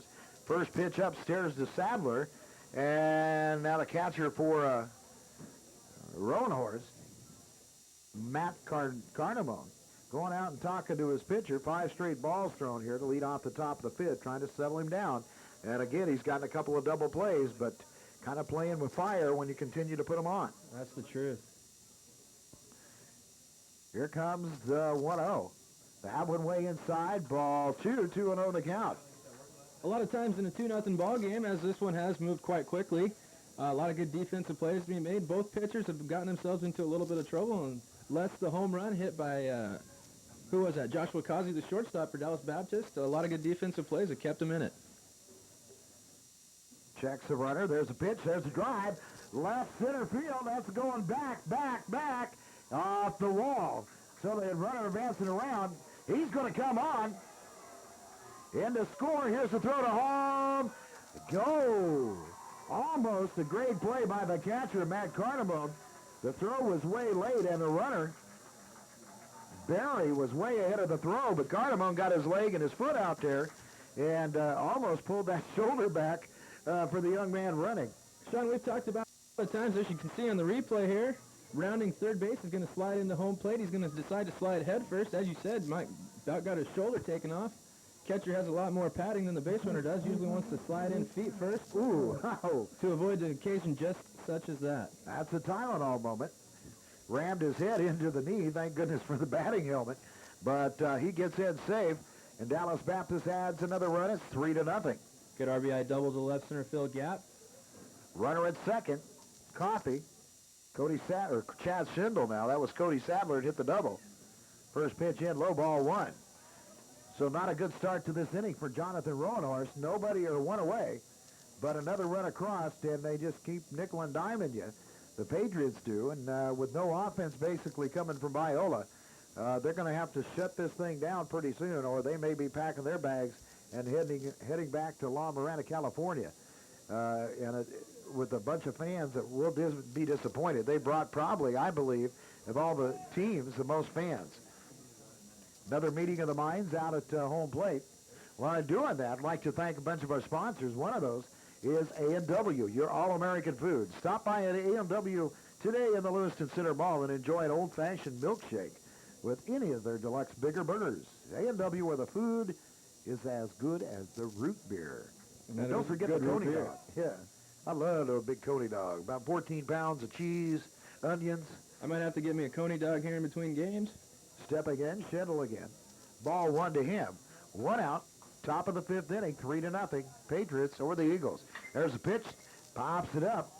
That ball is a mile in the air. Mile in the air. The Sun, they're fighting with that now right now. But first baseman for Biola came in, Ben Orr, shaded it long enough and held on and got the ball about halfway between first and second. Good work by Orr to use the glove to shield the sun from his eyes. Made the catch on a difficult pop fly. So the runner at second now, still there. Cody Sadler with a 1-out RBI double. Sitting at second. 3-0 ball game. Silcox stepping in. The senior, 329 average, batting to the left side. First pitch from Roanhorst is outside. Ball 1. Want to know the count. Silcock's third at-bat of the day. His first at-bat, he was hit by a pitch. Second one, he hit into a 6-4-3 double play. He's looking to advance the runner here with 2 outs. Needs to get a base runner across the plate. There's the windup and the pitch. There's a shot to the center field, and that's going to move the center fielder back, and he bombs off his bottom of his glove. Another run will come across. And Silcox looked like the center fielder, Justin Whalen, had that and got his glove down and then bobbled it off the palm of his hand or missed it totally, and it bounced off his leg away from him. On line drive, Here just comes as the bad. shot. You can see that the ball's tailing to his right. Misjudged it. Hits off the base of his glove. Gets past him. Plates a run. So another error. That's the second error of the game for Biola. And slowly but surely, the blood is starting to run here. They're down 4-0 now. And another runner at second with 2 outs, Josh Cossey, coming to bat, the sophomore, 361 average, shortstop. Strike 1 to him from Braunhorst. Can't blame Roanhorse on that last play. Did his job. Got a fly ball. Center fielder is unable to come up with it. Plates another run. Dallas Baptist leading 4-0 here in the top of the 5th inning. Cossey steps back in, batting for the right side. Here's the pitch. 0-1. Swing and a miss. Strike 2. So Cossey gets ahead of the batter, though only about the 3rd time of this ball game. He's actually gotten ahead of one. And it's come back to haunt him a few times. 9 hits for Dallas Baptist. 4 runs across. Now 1 unearned. But still up 4-0. Here comes the 0-2 on the way to Cossey. That one way inside. And with the way the young man, Corey Morris, pitcher for Dallas Baptist, is throwing, this may be a long game for Biola and a long, sad ride home to La Miranda, California after their trip to the College World Series, their first ever. Struck him out looking. Cossey, 3 straight strikes after a couple of runs crossed, 1 unearned. So 1 hit, or a couple of hits in the top of the 5th inning for Dallas Baptist. They leave 1, and we go to the bottom of the 5th. Biola trailing it 4-0. You are watching the Avista NAIA 2001 College World Series. Back with more baseball after this.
Where you guys at? And welcome back. Bottom of the 5th inning. Biola Eagles coming to bat now down 4-0. Matt Carnamone batting, the catcher from Corey Morris. Swing and a miss. Strike 2. 0-2 count. Good fastball upstairs. Although Corey Morris has thrown quite a few pitches so far today. We're only halfway through the second time through the batting order for Biola. Been able to get out of a few jams. There's the pitch. Swing! And I struck him out. So way behind on everything that Morris thrown to Cardamone. And there's another strikeout for the young man from Dallas Baptist, 1 away.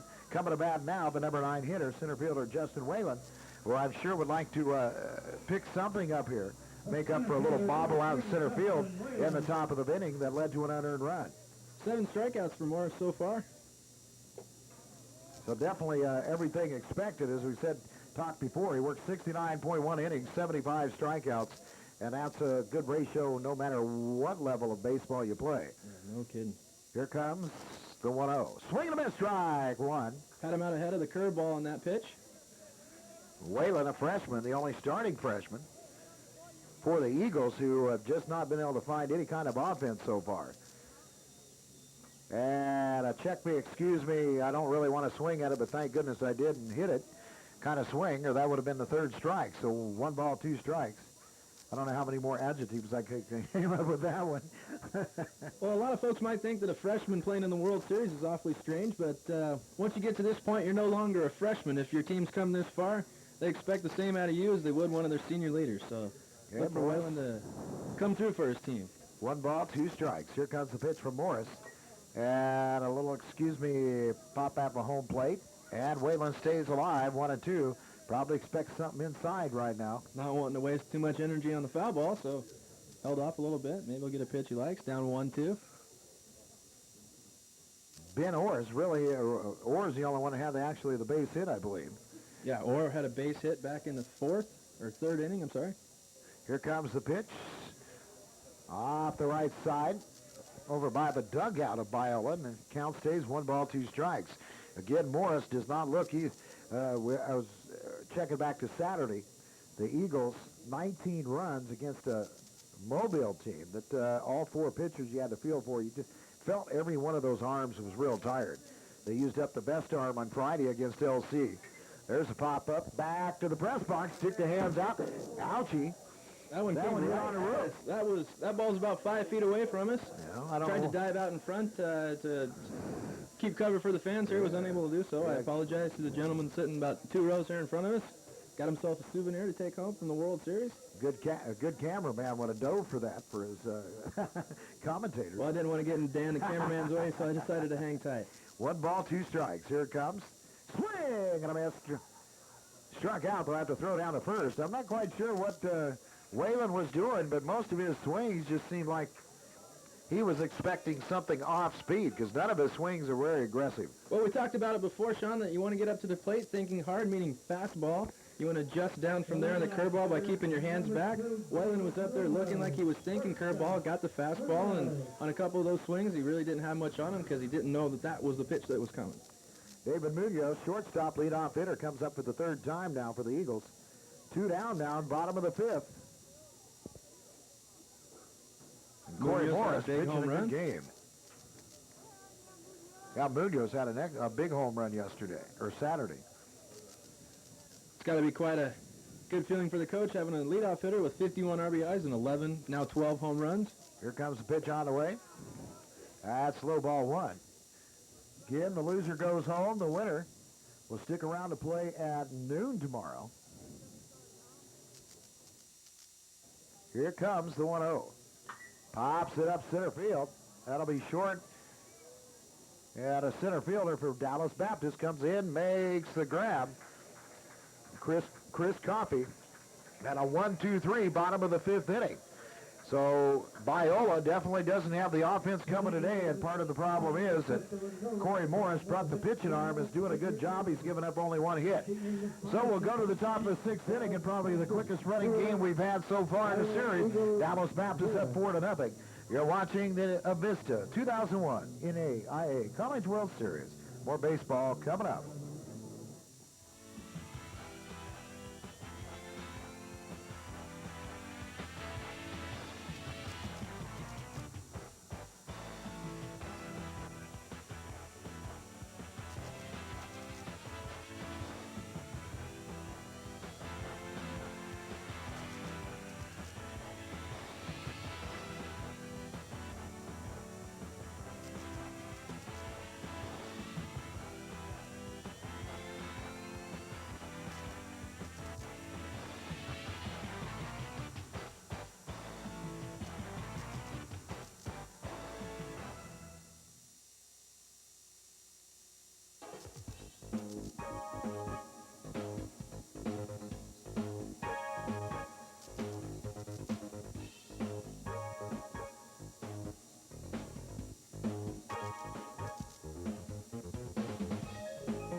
And welcome back, Harris Field, Lewiston, Idaho, the 2001 College World Series. Excitement. Got a new batter, Justin Losey, stepping in at third base, I believe. He's another freshman, 352. Leading off here in the top of the sixth inning, Dallas Baptist. 4 runs off of 9 hits. Biola, no runs across yet off of just 1 hit. On the mound, Jonathan Roanhorse still pitching for the Biola Eagles. Pitch on the way. That's outside corner strike, and 1-2 the count now on the new batter. Although he's down 4-0, Roanhorse has pitched quite well. He's only given up the 1 home run, gotten into some jams, but worked his way out with double plays.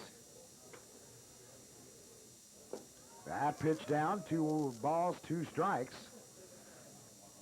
Losey taking the place, I believe, of Daniel Sly. Daniel Sly, the starting third baseman, now out of the game in favor of the freshman Losey.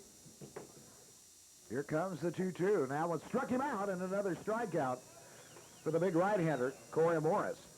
Came in with a 7-win, 5-loss record and a high ERA, but he is looking every bit of, the ace of the staff here as 8th or 9th strikeout.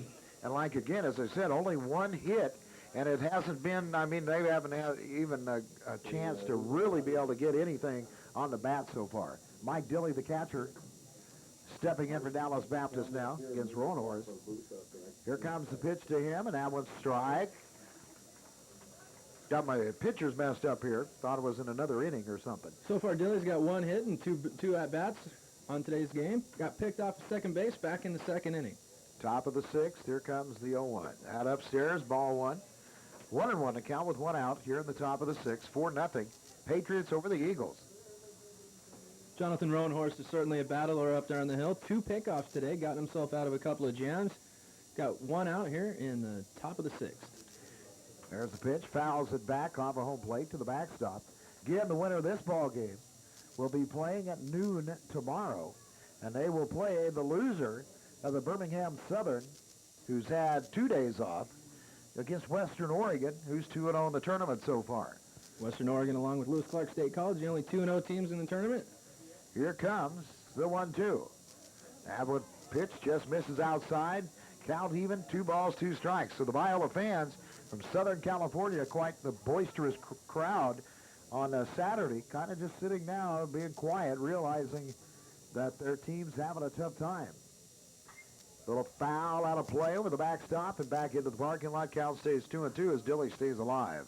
A lot of times for the parents of the players out there, it's a lot more nerve-wracking than it is the players, knowing that the parents can't do anything to help out. Being down 4-0 here in the top of the 6th, they realize that the outs are depleting, as is the rest of their season. They need them to come back, get out of this inning, and get some runs on the board. 2 balls, 2 strikes, 1 out. Top of the 6th. Here's the pitch. Fly ball into right center. It's going to hang up there. And should be picked up by the Biola right fielder, Ryan Beaver, and he comes up with it, and 2 away quickly here in the top of the 6th inning. Good communication out there in right center field is the second baseman, center fielder, and right fielder, all 3 converged on the fly ball. The right fielder took it, called everybody off, made the easy routine fly ball out. Coming up after this game, approximately 45 to 50 minutes at the conclusion of this game will be Warner Southern, Indiana Tech, another loser-out game. Stepping in, DeJean, 328, hits a drive into right center field, but it will hang up. And Beaver makes the catch there.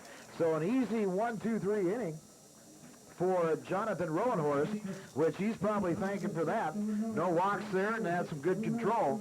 And still no more damage done in the top of the 6th. But Biola is starting to need to figure out Corey Morris so they can get back into this game down to 4-0. We go to the bottom of the 6th inning. Biola comes to bat. You're watching the Avista 2001 NAIA College World Series. Back after this.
And welcome back to Harrisfield. We go to the bottom of the sixth inning. Sean Emery and Ryan Deal broadcasting live, Channel 13, the big Channel 13 cable access.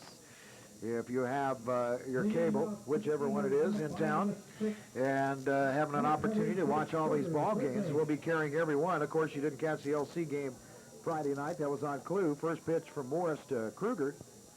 Up and in, ball one. And you'll have every other game today, all the way up to the championship game. Squaring to bunt is Kruger. Kruger back in after Paul Johnson pinch hit for him back in the fourth inning. At third base. Clue will be carrying the championship game again, tentatively set for Friday at 7, whether LC plays or not. Squaring again, there's a strike, 1-2 the count. So far, Corey Morris holding half true to his form. He's got a 5.06 ERA, yet hasn't given up a run so far. Has gotten 8 strikeouts on the game, as we said earlier. 69 innings pitched, 75 strikeouts, so he's holding true to form in that respect. And he hasn't walked a lot of batters, and again, just that one hit. Here comes the 1-2, and that one's low ball, 2-2 the count. And he's been ahead of the hitters, and really, as we looked at it, Justin Whalen last inning, really he couldn't figure out what he was doing. Pretty much Morris has been throwing hard stuff.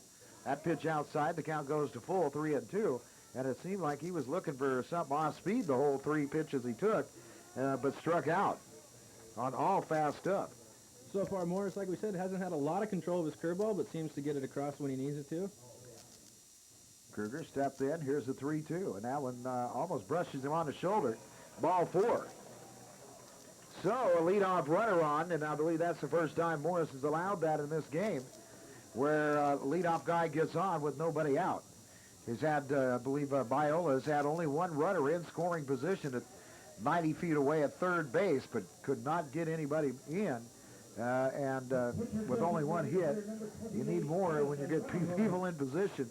They're not going to get anywhere. Certainly down 4-0, Biola has threatened in this game. As you said, they've had a couple of runners on third base, unable to do it. That's due in large part to the pitching of Morris and the defense of the Dallas Baptist University Patriots. Roanhorse, the pitcher for Biola, needs to help the cause here. Strike 1.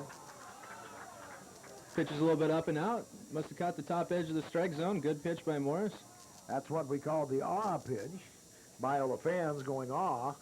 As we talked about earlier in the game, the fans think they have a better view than the umpire, and they're going to let him know about it. Stepping up, 313 average for the big senior. Here comes the pitch. That one's down the middle. Strike 2. And the count goes to 0-2 now on Roanhorse. Good work by Morris. First pitch on the outside corner. Comes right back in on the hands on the inside part of the plate for strike 2. Quickly ahead 0-2 to the pitcher, Roanhorst. Roanhorse steps back in. Biola again 1-1 so far in the series. Dallas Baptist 0-1. So obviously the loser will be packing their bags and heading home. There's the pitch high, ball 1. 1-2 the count. And a runner trying to fake at first in Jay Kruger, but goes back. Did not draw the throw from the catcher. Morris realizing he's got a pitch or two to waste here. He's not going to throw anything in the wheelhouse. Wants to see if he can get Roanhorse to chase. Something a little bit out of the zone. Morris checks his sign. Here comes the pitch. That one down there struck him out. And another K for Corey Morris. 9 strikeouts in the game, and now we have the first out of the inning here in the bottom of the 6th. And again, it just doesn't look like to me, unless he totally falls away, goes to sleep, or, you know, wants to go to A&W root beer for a hamburger. Or a Coney before dog. the game, or a Coney dog, that Biola is going to be able to put anything on in his pitches. He's just overpowering them in this game. Well, Biola's going to need Ryan Beaver, their biggest hitter on the team, hitting 331 on the season. Most home runs on the squad. Needs to come up big for his team right here. Give a lot of confidence. There's a runner at first, one down, fouled off by Beaver. Off the right side, now to play. The count goes 0-1. From the beginning of the game, you could see Morris was ready to pitch, but here, as he's gained more and more confidence here in the later innings, he gets the ball, he's back on the rubber, he wants to bring it, wants to ride that wave of confidence while he has it. And as a Biola Eagle batter, you don't have a lot of time to sit there and really sit and wait for your pitch, because you'll be behind 0-2 real fast. Swing and a miss, strike 2 on Ryan Beaver, just like that. I mean, in some cases, on the case of Roanhorst, who's been around the plate and been 3-2 on several people, you can kind of sit and wait back to see what he's going to throw at you, or if he's going to be around the plate. But with Morris, he's coming with smoke. And just as you think you might have a pitch, you find out that he will, even though, as you said, he hadn't had a lot of control of that curveball, will get it over close enough. And actually, you know, you'll be swinging at a pitch that really is a ball, but you don't have the, you know, the luxury of, you know, standing back and letting it come to you without swinging. Here comes the 0-2. That one outside, ball 1, 1-2 the count. Well, we talked about it in the Lewis Clark State College Indiana Tech game the other night. Trevor Brown, I believe, is who we were speaking of, trying to get the pitcher off of his timing. Trevor step in, step back out, trying to throw him off. These Biola hitters need to do the same since Morris has gained so much confidence. As long as they're going to be in the box, he's going to step up and throw it right down the heart of the plate, try to get some outs. Well, Morris has been pitching a long time, a senior, so he's not going to shake him up. He looks like a real confident young man out there. Here comes 1 ball, 2 strike count. Ground fouled off the ground to the right side, the dugout of Biola. And the count stays 1-2. Ryan Beaver up again, 331 average. The senior. Good piece of defensive hitting by Beaver. What would have been a strike hadn't he swung, but he fouled it off. Now he's ready. He's down 1-2 with a runner on first base here in the bottom of the 6th inning. Again, we're witnessing a brilliant pitching performance. The first good one. Here's the 1-2. Ground ball gets it in the gap. Second hit of the ball game for Biola now. And good senior leadership by Ryan Beaver staying in there. You can show he's been around playing the game for a while. Fought off a couple of pitches there and then gets what he wants and drives it to the right side. Have runners at first and second now. And this is the first time in the game so far the Biola's had two guys on at the same time. Well, Beaver being the senior leader on the team, knowing that he has to hit the ball where it's pitched. That ball was thrown on the outside corner. He went to right field with it. The second baseman was shading towards second for the double play ball. Well, Ben Orr stepping in now. And if you want somebody up here with 1 out, runners at first and second, that could drive somebody in, get a run across, Ben would be the guy. Good game on Saturday, pitching and hitting. And he had the first hit of the ball game. And he drives it into center field, but it's going to hold up in the air and caught. Runners look like they're going to tag, but good move not to. Don't want to make the final out at third, even if you think you want to get over there. So fly out to center field. So 2 down with runners at first and second now. Good work by Troy Silcox out there in center field to make the play. Also good work by Daniel Slide, the third baseman, informing him where to throw the ball, cut it off. That way nobody would advance. So coming to bat now with 2 outs, Mark Wade, left fielder, and a junior, hoping to at least get one run across here in the bottom of the 6th inning. As we get closer to the 9th inning, harder and harder to come up with hits. But they didn't get their second hit of the game, being the Eagles of Biola. Here's the pitch, up and away, ball 1, 1-0 the count. And again, as we've discussed in every game we did since starting Friday, if you get ahead of the batters, you're in control as a pitcher, and for the most part this game, Corey Morris has been ahead of most of the batters. Here comes the 0-1-0. There's a line shot down the left field side. Foul ball. And a good turn, but just a little bit early on that for Mark Wade. And maybe another 6-7 feet. That thing drops down the line. A couple of runs could have come across for Biola, giving them a little confidence as Morris hung something out there. And Wade just jumped on it a little bit soon. Had that ball been fair, certainly would have played at both runs as the runners had taken off on contact. Just a little bit foul, pretty much just a loud strike. And Coach Riggleman, sometimes you notice even in Boreman, sits back and tries to let his pitcher work out of problems and doesn't call a lot of timeouts. But in this case, Sam Riggleman makes another appearance out there, and even though his pitcher's smoking along with a 4-0 lead, he's only given up a couple hits, has 9 Ks.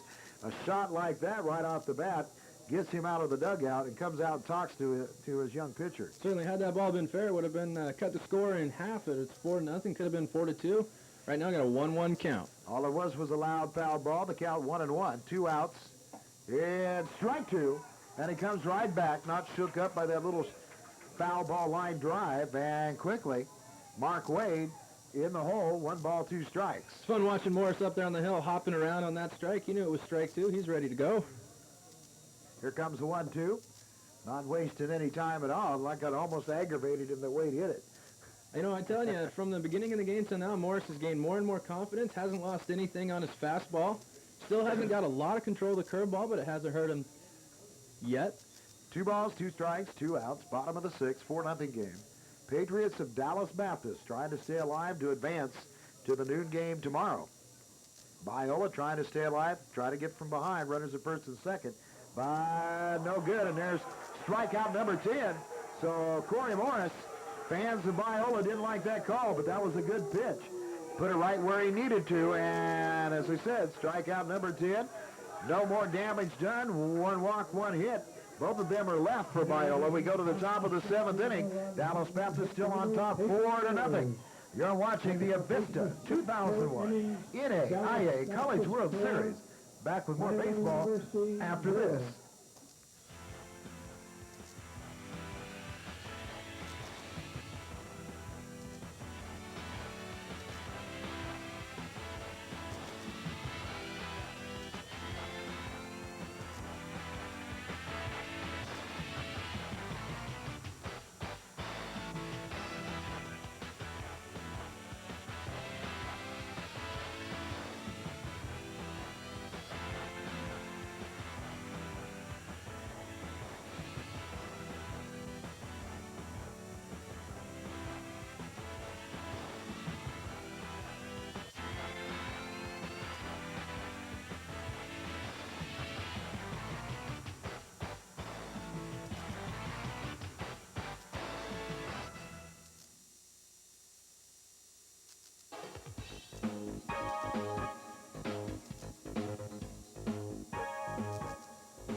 And welcome back, Harris Field.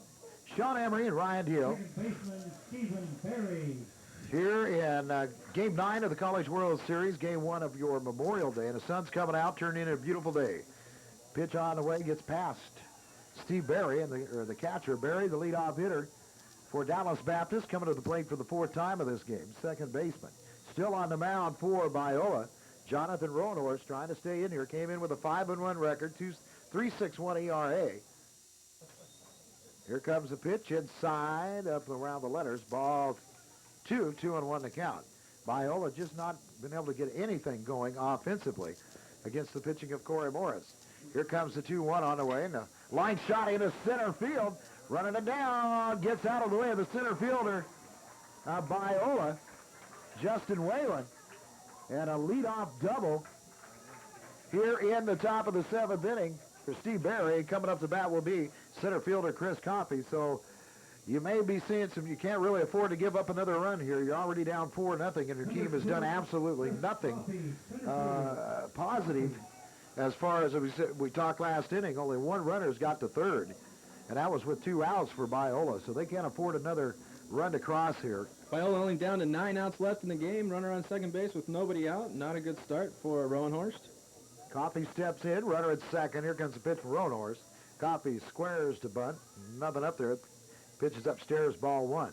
Coach Sam Riggleman, realizing that no lead is a safe lead, up 4-0, has Coffey turn to square to bunt.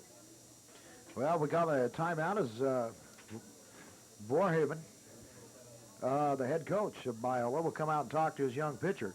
While they do that, again, we remind you that Channel 13 doing these games live, and yours truly, Sean Emery and Ryan Deal, enjoy doing these. Dan Ahern yesterday was up here. We're going to have some other announcers coming up for the 2 afternoon and evening games, so we can get kind of a break doing these 2.5, 3-hour games. We've already done like 6 of them. So pretty soon when you try to go to sleep, you see baseballs bouncing back and forth. But for not with great sponsors like Arby's, we wouldn't be able to do this. Several sponsors. Arby's, of course, invites you to try out their brand new Market Fresh deli sandwiches. They're available in roast beef, roast turkey, roast ham, or delicious chicken Caesar. Be sure and stop by at any of the 3 Valley locations, Lewiston, the Orchards, or Clarkston. Here comes the 1-0 to Coffey from Roanhorst. He squares to bunt and pops off the dirt. Foul ball. That'll be strike 1, 1-1.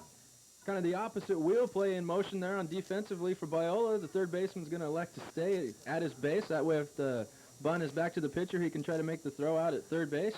The first baseman's going to charge. Your second baseman's going to go ahead and cover first base should the bunt get put down in fair play. So we'll do this all over again. 1 ball, 1 strike. Nobody out. We're in the top of the 7th inning. Runner at second. And a 4-0 ball game. Dallas Baptist losing on Saturday 5-4 to Western Oregon. Coffey steps back in. Will he square for that bunt again? No. Pitch down there, strike. Watches the fastball. Count goes to 1-2 now. Good work by Rowan Horse, working the outside corner of the plate. Knows that if he's going to try to bunt, that's one of the most difficult pitches to bunt. Well, Dallas Baptist has gotten 10 hits, 2-3 walks, and a hit batter. Have had several runners on, a couple of double plays earlier in the 2nd and 3rd inning. Kept this from being a blowout. That one inside. Count evens up 2-2. So Biola, they need to hold this one, but they really need, some confidence boost. Let's figure out some way when they come up after the 7th inning stretch, try to at least get a couple of back-to-back hits and a run across to give them a little confidence going in to the latter part of this game. So a runner on second base to Coffey with a 2-2 count.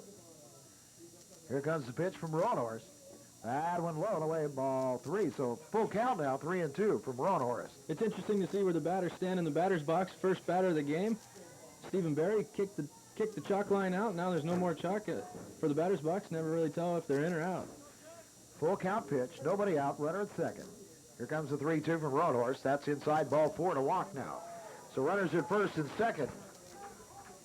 And about the only thing that does for Rowan Horse, since his defense has turned a couple of double plays, puts him in a position, but he probably will not be able to be doing that as Vorhaven is coming out. This is his second trip. That'll do it for Rowan Horse. Pitched well today so far, 4 runs on 10 hits. He does have the 2 base runners. They're going to be credited to him should they come around to score. And while the new pitcher coming in, Rowan Horse gets a fine hand from the Biola Eagle fans, and they haven't had a lot to cheer about today. We'd like to remind you, all the folks that have been sponsoring this as the new pitcher warms up, Tomato Brothers, Taco Time, Main Street Grill, Arby's, A&W, just a few of the several sponsors helping us bring this game live. And one of those places, one of my favorite places to eat in town is Tomato Brothers, where it's casual Italian dining. Bring the family in for the best Italian food in the valley. Tomato Brothers has pizza, pasta, seafood.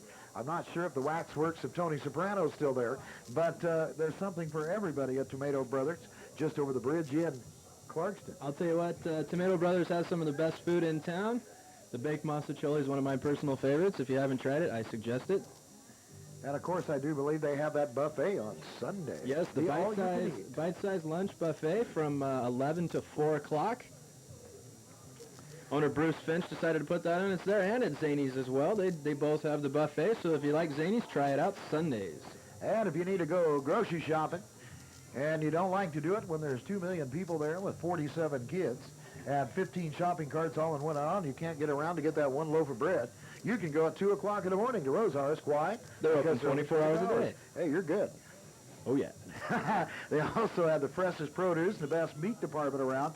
And even better than that, if you're one of these people that go shopping and if you don't eat first, you buy a lot of stuff you really don't need. Yeah, talking about all these restaurants that are sponsoring the 2001 World Series is making me hungry. I'm looking forward to that break in between games. Maybe get myself a burger down at the stand.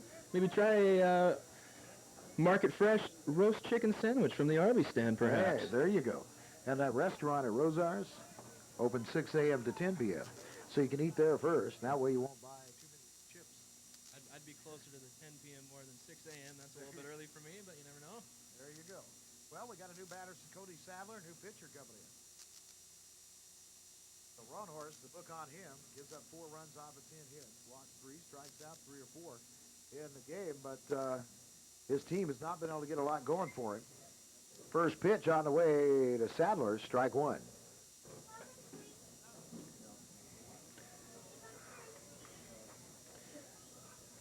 Looking for the name of the new pitcher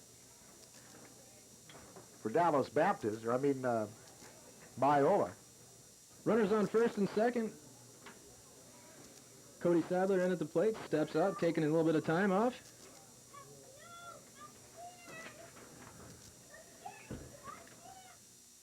Rowan Horse went to center field. Hansen comes in, the pitcher, he'll be batting 9th. Whalen will go away. Here's a drive to right center field by Sadler. That's going to drop in. Right fielder Beaver slips and falls. Here comes another runner around. Two of them come back to back. Here's the throw. Trips knocks the ball away. And trying to wait for the throw, coming in for the cutoff man. Sean, I'd like to take a look at that replay. As the first runner slid across home plate, the ball did get by the catcher, but the second base runner actually tagged home plate. Not sure if the first one got there first. If that is the case, then the first base runner is going to be out, since he was overran by the second base runner, who was hot on his heels on the double to right center field gap. Well, Coach Verhaven, having the same thought that you are. Out there immediately to question the call. Well, here comes the replay, as you can see, coming back in. And the guy behind Barry copies some great speed because he was running right up the bridges of Barry. So here comes the throw there. And it really, well, looked like Barry got in there just barely. And catcher couldn't hold on to it, so both runners crossed. Now it's 6-0. Sadler having himself a game today. 3 RBIs, 3 hits, 2 doubles included in those 3 hits. Chad Sindel up to bat now, the first baseman. He'll take strike 1. Sadler also the recipient of the overthrow, advanced from second to third base on the wild throw. 2 runs in, runner on third base, still nobody out.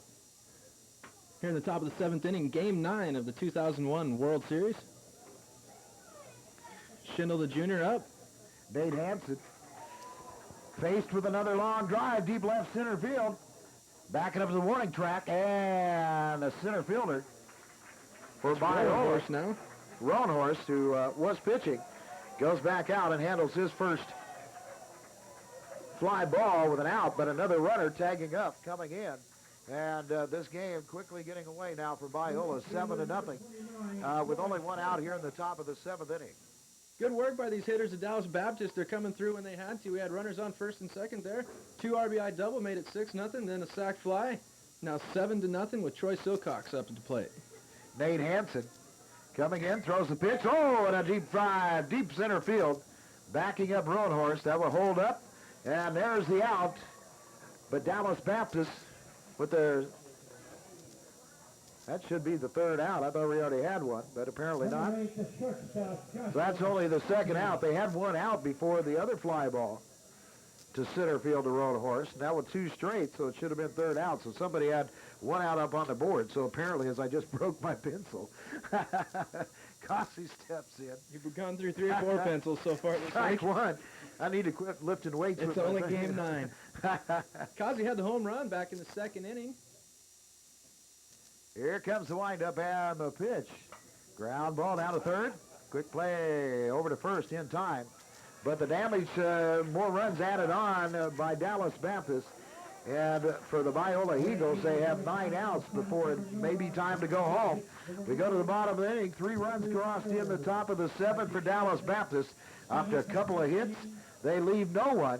We'll be back with more from the Avista 2001 NAIA College World Series right after this.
Welcome back. Harris Field, game one of your Memorial Day is going to be turning out to be a good-looking day. The sun's coming out.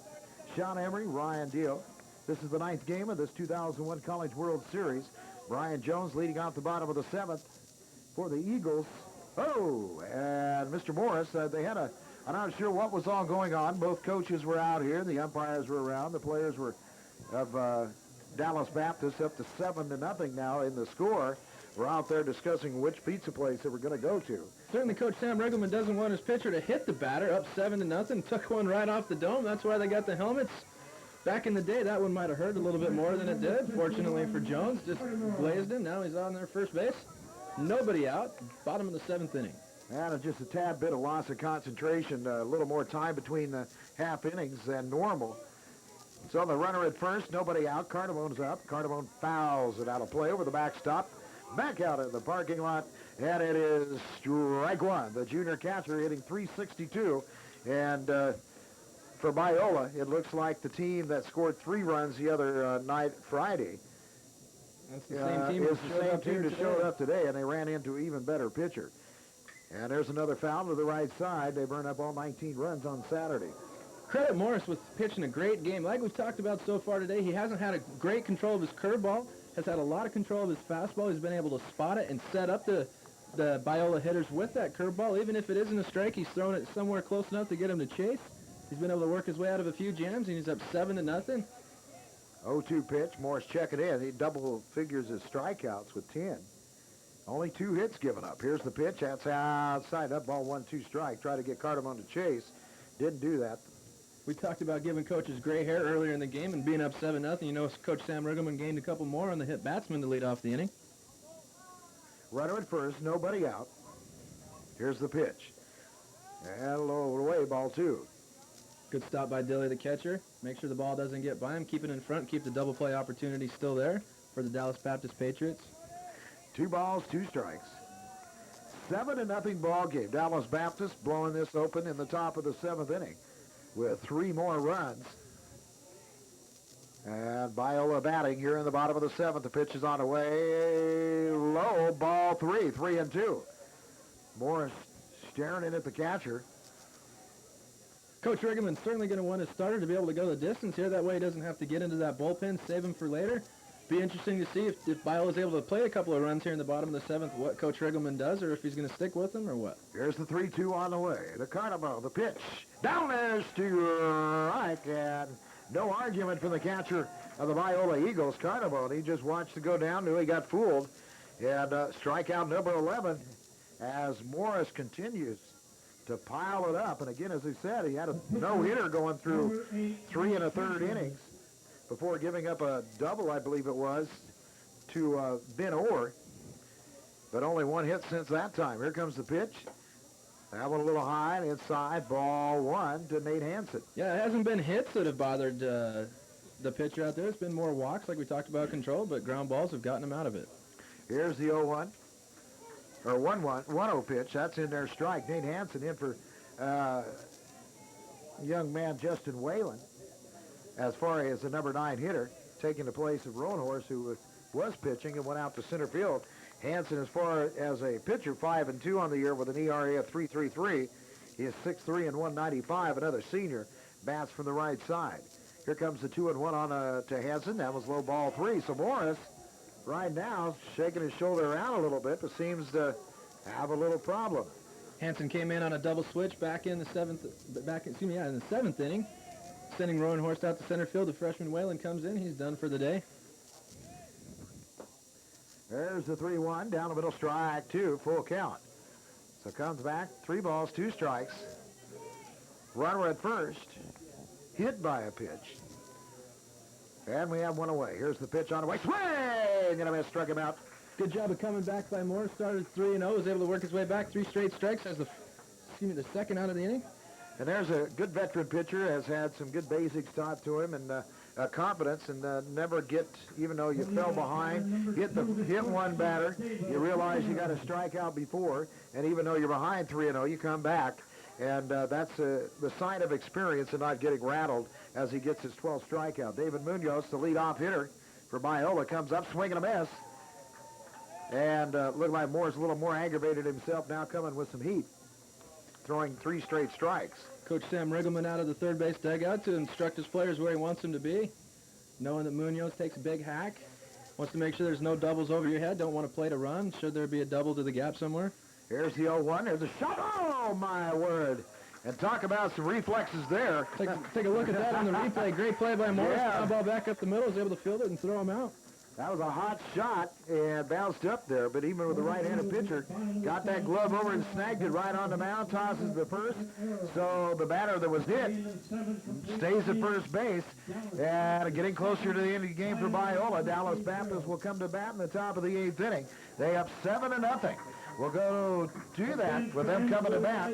After this, you're watching the Avista 2001 NAIA College World Series. Back with the 8th inning after this.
And welcome back to Harris Field, 2001 NAIA College World Series.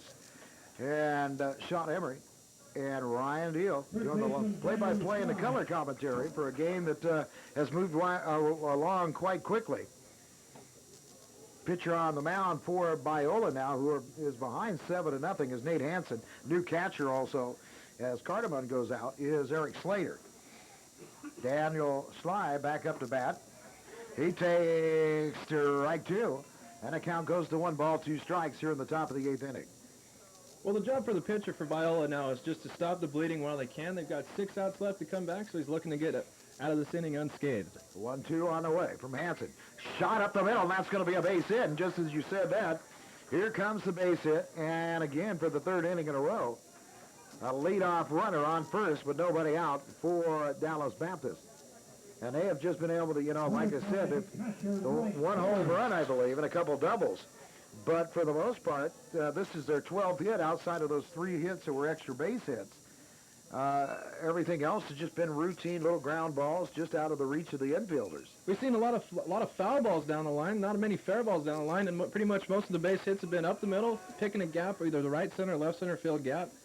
Dilly stepping in. Here comes the pitch from Hansen, and he pops it right into right field in an exact place where they needed to. They hit and run on. And now runners to the corners, nobody out for Dallas Baptist. The Patriots, that, again, one of these things this late in the ball game. I don't know if I'd agree with holding the runner on as much, leading with behind 7-0.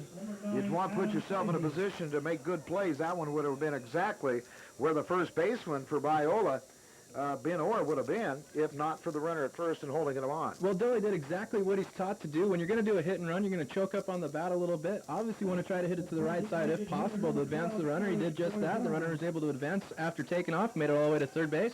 Nobody out, runners on first and third. And Dejan, the designated hitter, and the number 9 hitter in the lineup in. Hansen throws, pitch, strike 1. Runners at the corners, and this game started out an unearned run in the second. An error and then a wild pitch got Dallas Baptist on first, and they held them down, giving up another run in the top of the 4th. But really, we're in the game, even though they weren't collecting any hits themselves. But in the 5th and then the 7th, it started to open up. And there's a foul ball off the right side. The count goes to 0-2.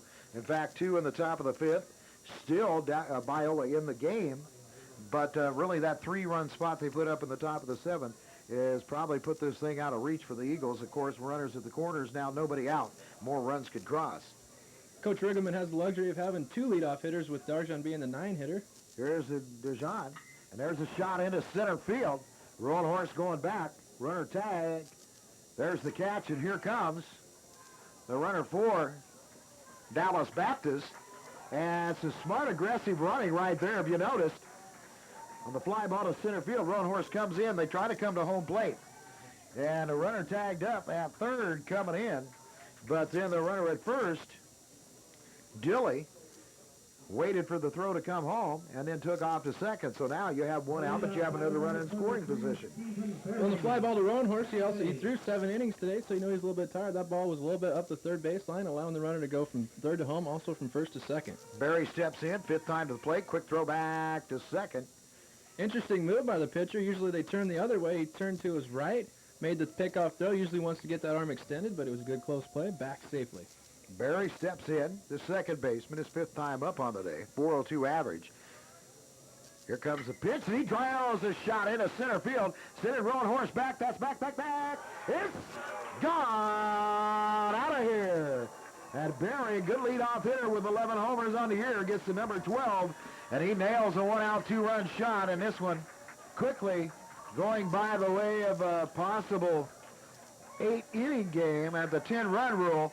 3 runs in the 7th, and now the 2-run homer by Barry. It goes to 10-0. We still only have 1 out in the top of the 8th inning. There's the replay. Ball hit directly to dead center field, over to the tarp on the Green Monster. If you're unaware, the tarp is a home run.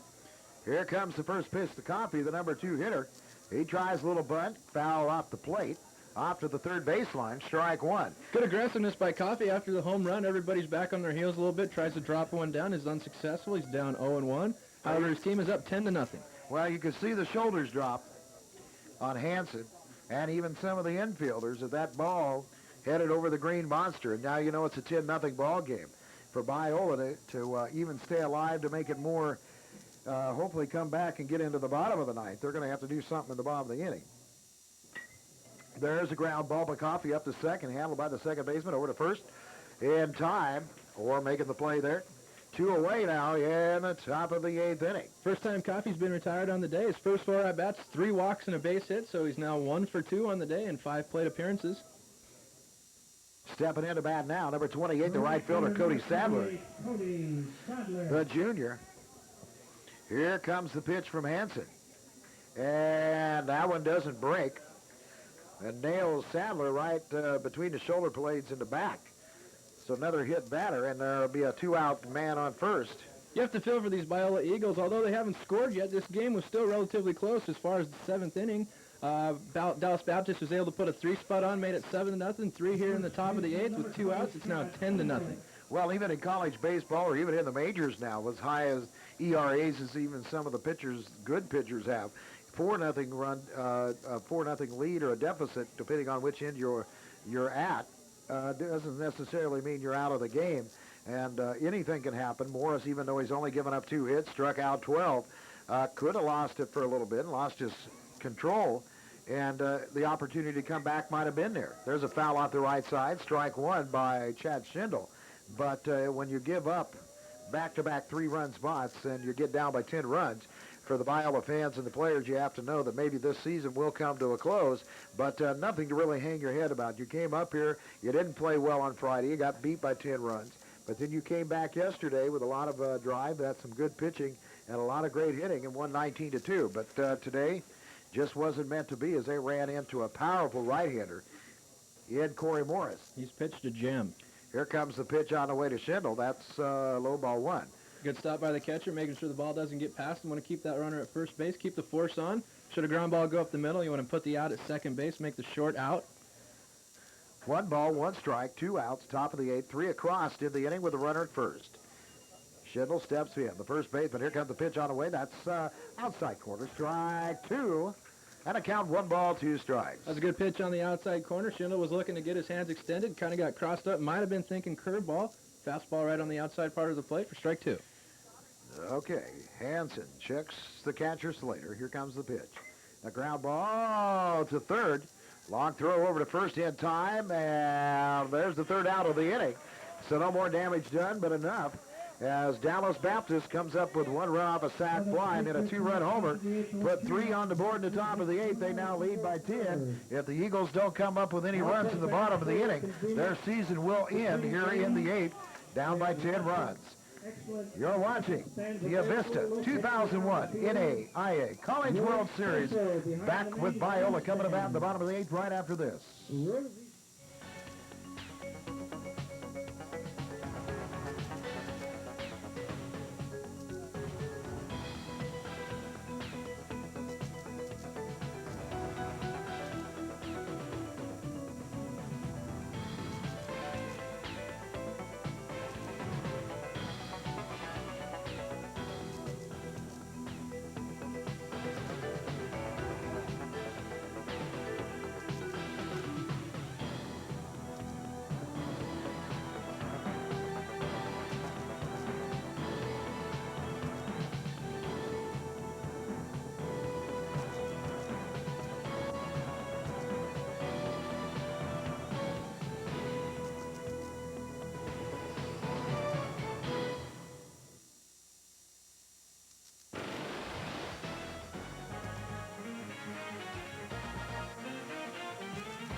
And welcome back to Harris Field. Bottom of the 8th inning. Biola's season may be coming to close in this inning.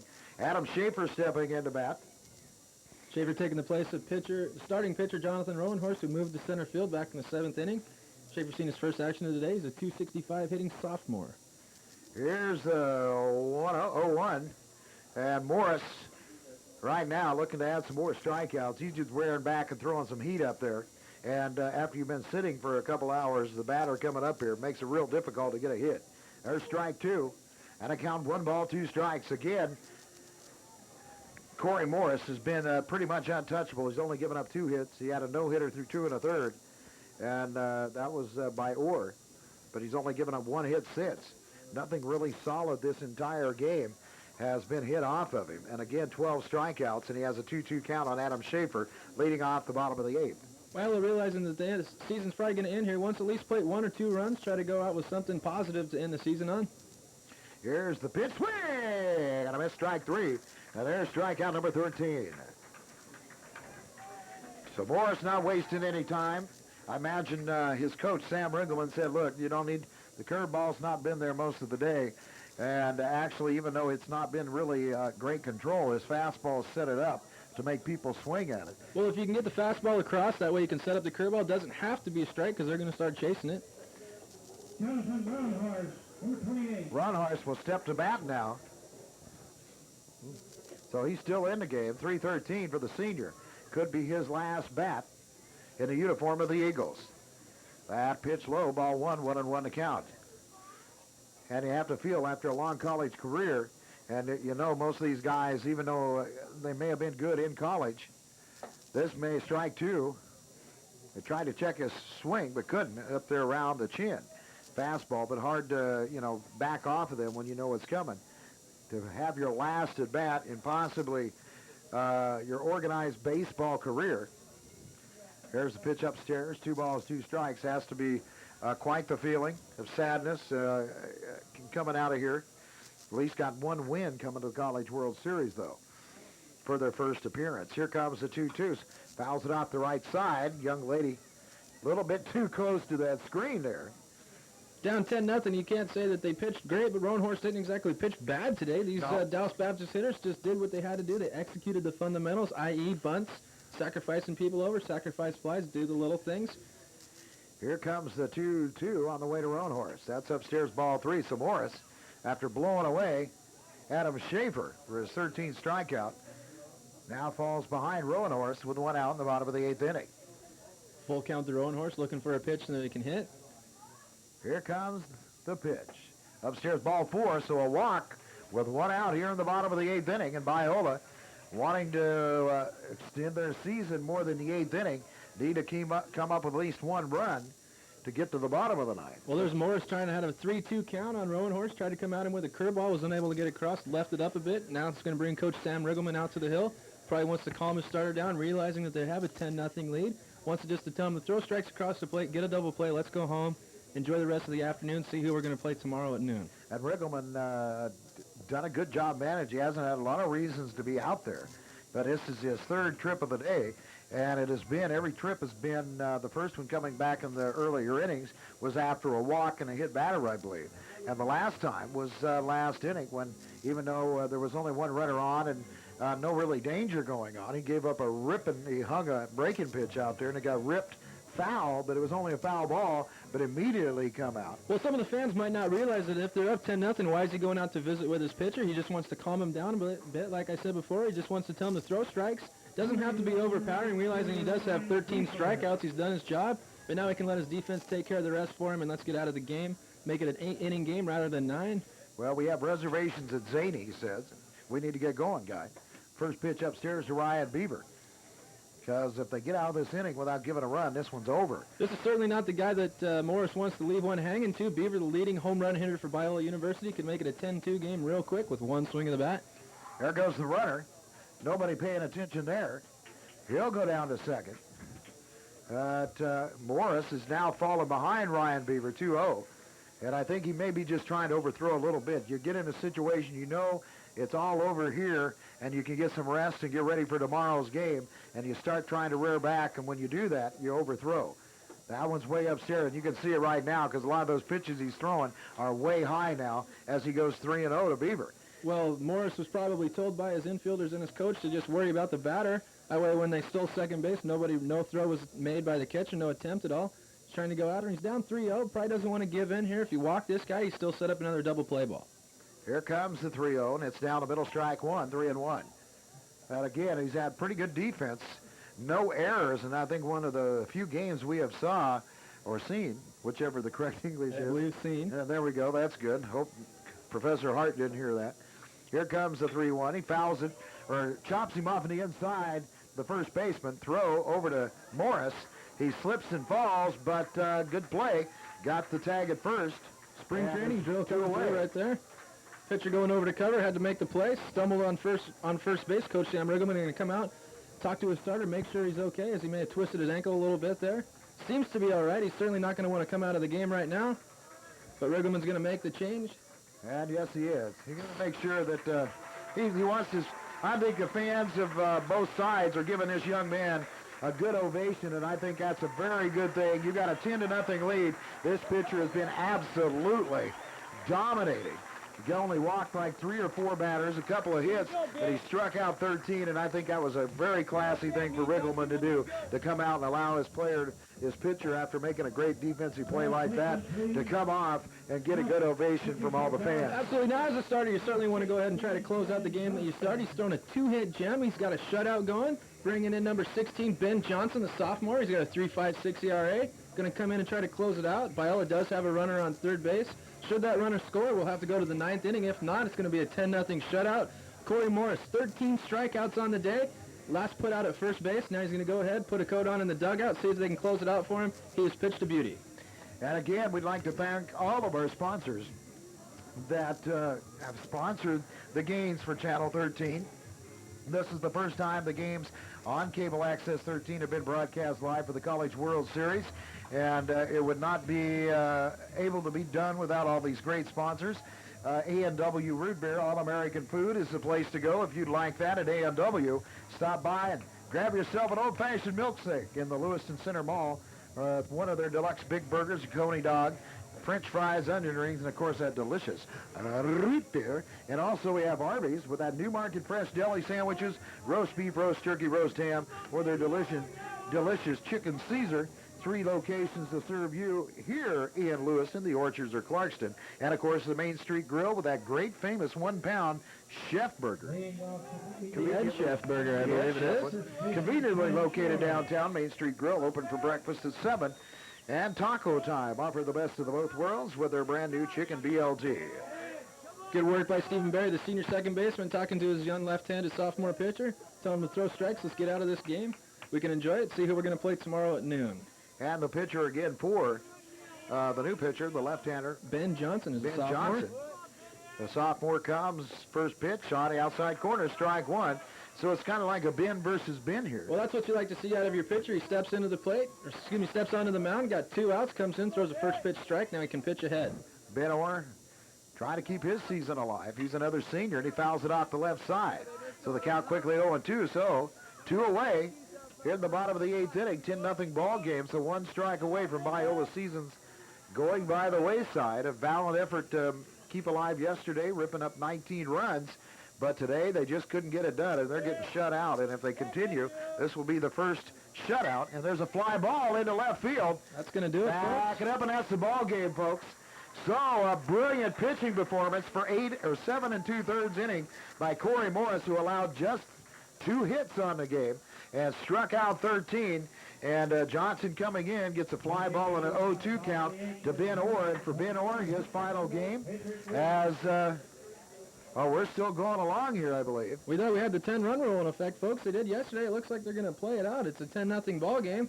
I'm interested to see what's happening out there. As yesterday, if you recall, Biola was ahead 19-2. They called the game after 7 innings due to the 10-run rule, but here it looks like they're going to keep it going. Okay, well, we tried to get it over with, but I guess they want to guess that since the game went along so quickly, they're going to go ahead and allow the 9th inning to be played. I'm dumbfounded, actually, as the 10-run rule has been put into effect. We saw a game the first day that was called in the 10-run rule. That was the Bellevue University game against this same Biola team. Bellevue was up 13-3 after 8 innings. They called the game.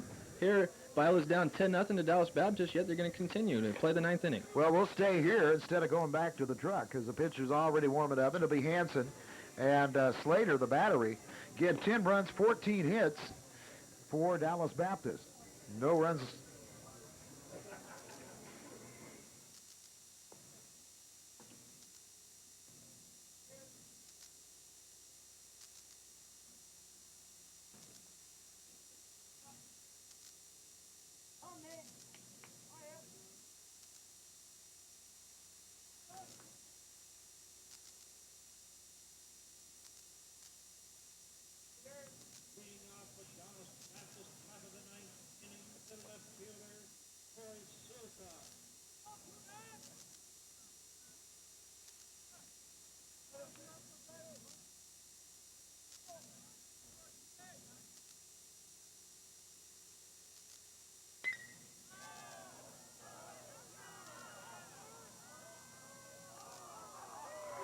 Troy Silcox leads off the top of the 9th there. The Harris Field, and again, we're in the top of the 9th inning. And the umpires and everybody continuing this game, even though the 10-run rule could have been in effect in the bottom of the 8th. And I don't know if the kids can continue to play, but we're greeted. Troy Silcox comes in and greets Hanson, Nate Hanson, and drills a shot off the first pitch going over the right center field fence. So 11-0 now off of 15 hits. Here comes the pitch on the way. Silcox certainly glad that the game was able to continue as he's able to deposit one over the Diamond Shop sign out there in right center field. Causey batting, the shortstop. Causey also has a home run today. Here comes the 1-0. Strike 1, 1-1 to count. So it's 11-0 here, folks. Top of the 9th inning, nobody out. Dallas Baptist ahead, 11-0 as I said before. Here comes the 1-1 on the way to Causey. That one outside corner, liberal strike there. 1 ball, 2 strikes, so maybe the umps want to get this going too. Tell you what, it's turning out to be a gorgeous-looking day after our thunderstorms last night and a few clouds and cool air this morning. There's a line shot, foul ball, the right side. The count stays 1-2. Except perhaps for the Diamond crew who have done such a good job taking care of Harris Field for this week for the World Series. I think everybody was appreciative of the rain last night, kind of cooled the weather down a little bit. It's making for a great morning, going to be a great afternoon of baseball here. 1 ball, 2 strikes, 3 more games today. And that was inside, 2-2. Again, the loser goes home from this game between Biola and Dallas Baptist. And Dallas Baptist, who looks like they are going to go on tomorrow, will be playing at noon. Here's the 2-ball, 2-strike pitch on the way from Hansen to Josh Causey, the shortstop, a sophomore. Pitch is on the way to ground ball. That's going to 2-hopper to second. Long throw to first, not in time. And he is safe. Good hustle play by Causey, running all the way out down to first base. Elected not to slide like we've seen a few times. There's the people slide into first base, ran through it. He's safe. Now we had leadoff home run, base hit to follow. Still nobody out here in the top of the ninth. There's the 2-hopper, and really couldn't get a lot on that throw. Off balance, clear back in the grass. And a good dig out by the first baseman Orr, but again, good hustle. And you know something, that's when, you know, you get one of these, we call them the Sean's pet peeves, watching major leaguers do those kind of ground balls and just not even running all the way out. And for people getting paid $10, $12 million a year, it just disgusts me because I've coached Little League and Pee Wee and all that stuff before, and trying to convince them on ground balls, routine ground balls, not to, you know, that you need to run these things out, that mistakes are made awfully hard when it wants the majors. But you've seen him hustle it out, and he could very well, hey, we're up 11-0. Why hustle? But he did, and beat out the throw. There's going to be a pitching change here. It looks like Coach Verhaven's going to get rid of Hansen, going to bring him in. Now we got, looks like Shane Ellison, number 41. He's a junior. Brings in a 5.27 ERA with a 5-2 record. Big right-hander. Going to take the few practice pitches here and see if he can't get these Dallas Baptist hitters out here in the top of the ninth inning. Again, this is game 9 of the series, game 1 of your Memorial Day morning. Biola and Dallas Baptist in an elimination game. And unless something major happens, Biola, who won on Saturday 19-2, will be headed home. And Dallas Baptist will advance to tomorrow's game on Tuesday the 29th. They will play at 12 noon in game 13, and they will take on the winner of, or actually the loser of game 11 coming up later this afternoon. In that game between Birmingham Southern, playing in their final NAIA College World Series, or a game of any kind, as they're moving up to Division I, and I believe going to be in the Sun Belt Conference starting next year. Going to play with the big boys. University of Idaho football team's going to be moving to the Sun Belt Conference as well, so a couple of local teams, well, local for U of I, local now that the team here in the World Series is going to be moving up. Birmingham Southern taking on Western Oregon, who has impressed. Got behind in their first game against Warner Southern, came back with a tremendous comeback, an exciting 3-run homer in the bottom of the 8th inning, 2 outs. Travis Anderson pulled from behind to win that one. And then yesterday against Dallas Baptist, another close game. You did 5-4 the final there, so they're really impressing folks. Yeah, Western Oregon, like we said, was down 8-3 to Warner Southern College in the first game of the first day of the World Series. They came back, like you said. Mark Hernandez, their big shortstop, had a big home run. They won 9-8. So far, they're 2-0, as is Lewis Clark State College. Stepping up to bat, a new batter for Dallas Baptist. It will be Dane Phillips, number 27. He'll be the new catcher. 338 average. He steps in. First pitch come on the way from Shane Ellison.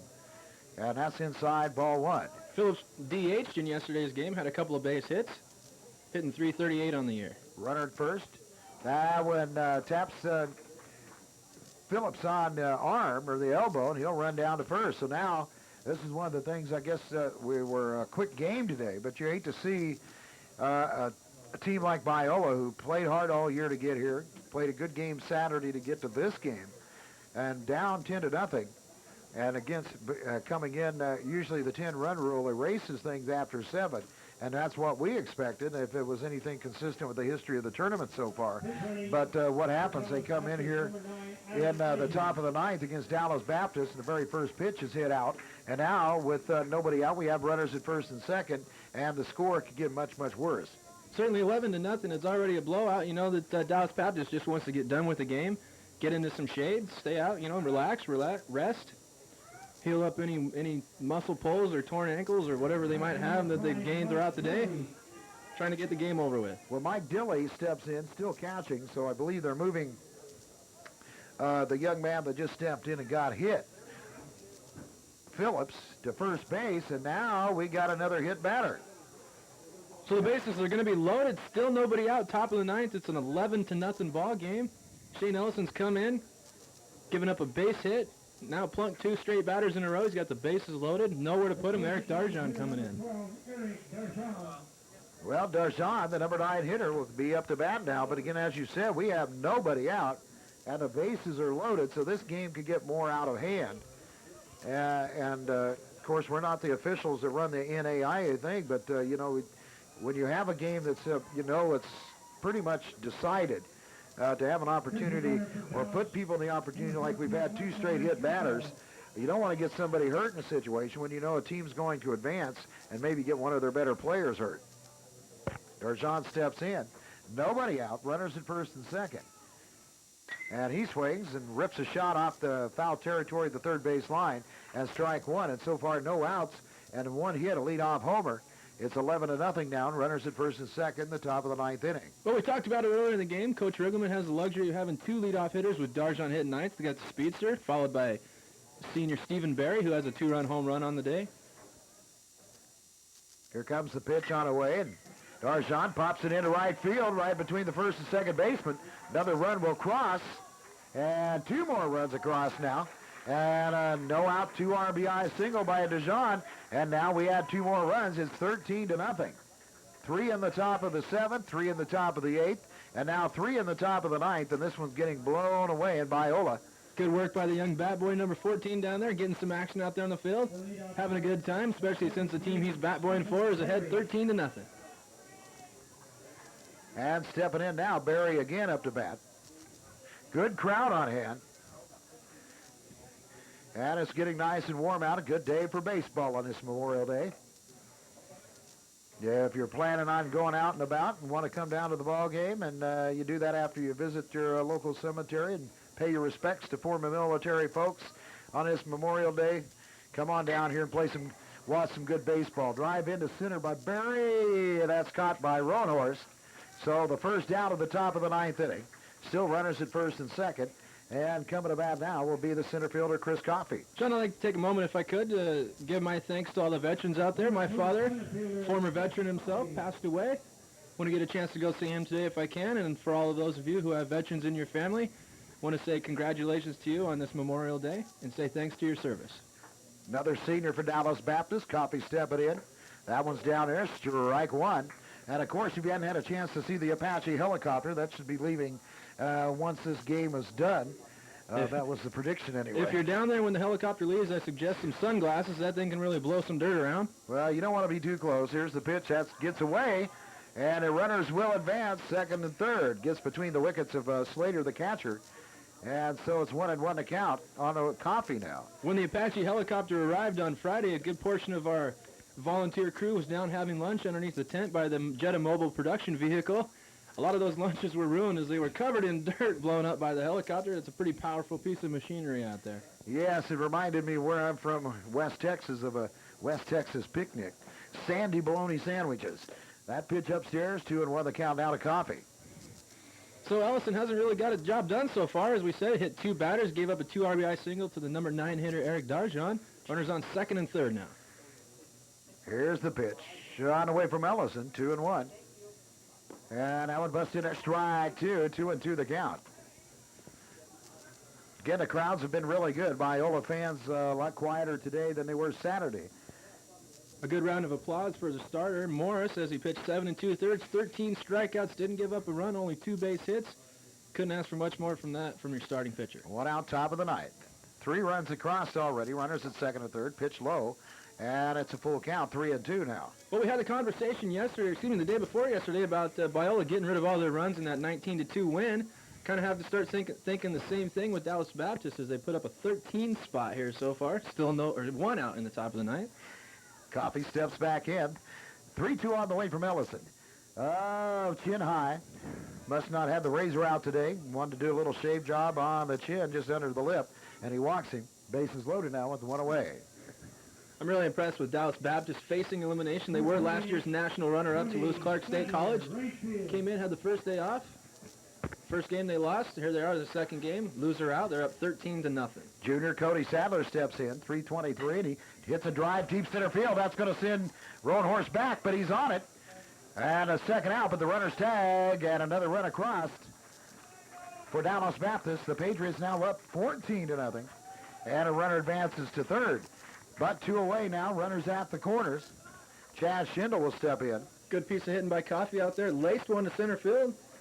Good positioning by Roanhorse. Come up, make the play, but the run scores. Runner from second tag made it to third. We have first and third. 2 outs, top of the ninth. It's a now 14-0 ball game. Chad Schindel stepping up to bat. Schindel will step in against Ellison. Gets his warm-up swings.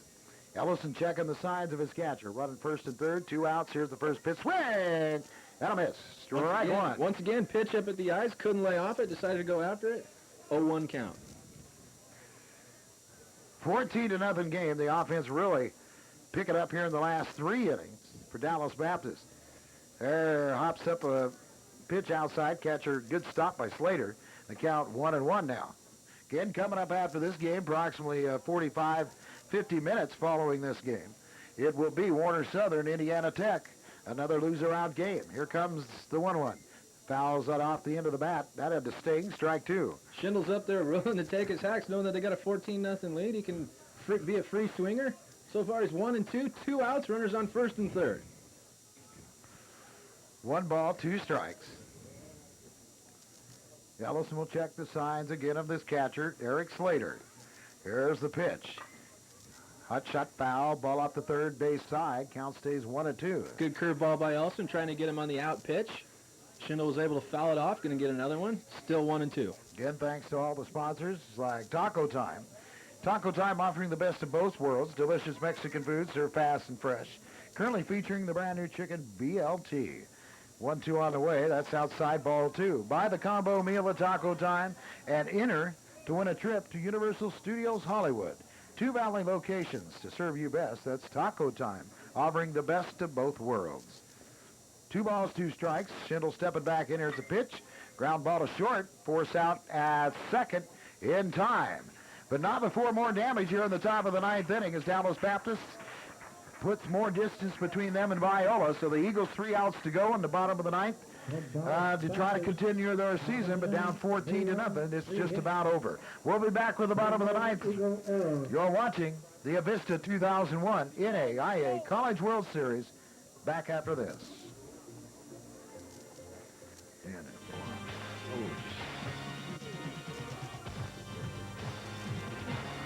Yeah, I think it's totally stupid. Like, freaking never hit anything doesn't do it. How do you justify that to the other team? I don't. I'd be more upset if I was the coach. The Avista NAIA World Series is sponsored by A&W All-American Food. Stop by A&W in the Lewiston Center Mall and enjoy an old-fashioned milkshake with any of our deluxe bigger burgers. A&W, where the food's as good as the root beer. Arby's invites you to try any of our new Market Fresh Deli sandwiches available in roast beef, roast turkey, roast ham, or delicious chicken Caesar.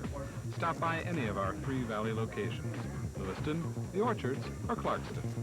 Main Street Grill, you gotta taste our famous 1-pound chef, that's Head Chef Burger, conveniently located downtown. Main Street Grill is open for breakfast at 7 a.m. Get into the NAIA spirit and join us at Main Street Grill for breakfast, lunch, or dinner surrounded by classic LCSC Warrior memorabilia. Taco Time offers the best of both worlds. Delicious Mexican food served fast and fresh. Taco Time is currently featuring our chicken BLT. Buy the combo meal and enter to win a trip to Universal Studios Hollywood. 2 Valley locations to serve you best.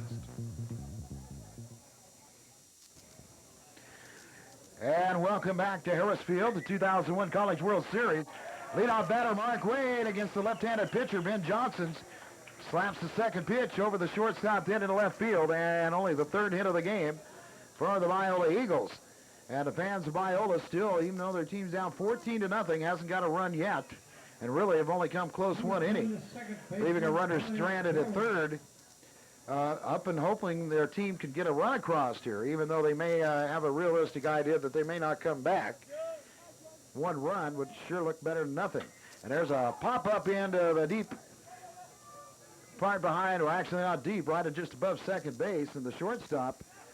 That was deep infield. For Dallas Baptist, Joshua Kazi comes in, makes the grab, routine, and there's 1 away in the bottom of the 9th. Again, this game started out, no runs in the first or second. 1 unearned run in the top of the second for Dallas Baptist. then and one across in the fourth off a solo home run. But then since that time, only one inning, the top of the sixth, has the Biola pitching staff been able to keep him out of the score box. Strike one to Eric Slater. 2 in the top of the fifth, none in the sixth, and then it's just got to be a blowout since then. 3 in the seventh and the eighth, and again 4 in the top of the ninth, and that's where the 14 runs have come across. Corey Morris, excellent pitching job for Dallas Baptist. Swing and a miss by Slater. He's quickly in the hole, 0-2 with one out here in the bottom of the ninth, runner at first. We talked about it all game long, how this was a quick-moving game. It was 4-0 all the way through the sixth inning. We thought we were going to have a low-scoring, quick game. All of a sudden, Dallas Baptist has erupted for 10 runs in the last 3 at-bats. Here comes the 0-2. Swing and a miss. Strike 3. Strikeout number 15 on the day between the two pitchers. The starter, Corey Morris, had 13 strikeouts. That's 2 for the young left-hander Johnson. Only a sophomore. He's been able to come in and close it out for his team. Again, 2 down now in the bottom of the ninth inning. 14-0. Only 3 hits on the day. Again for Biola Eagles, who ripped out a whole bunch on Saturday. And the first pitch now to Matt Parrish, a freshman. Pinch hitting, 282 on the season. Getting his first bat of the series. Ben Johnson, no reason to check the runner at first. Here's the 1-0. That pitch misses, ball 2. 2-0 the count now. Good work by Coach Verhoeven getting the young freshman in there, knowing that he's going to see a little bit of World Series action. Hopefully get a base hit, something to work on for the winter months. That way next spring they can come back, try to make their way back to Lewiston again. Here comes the 2-0 on the way. Swing and a miss, strike 1.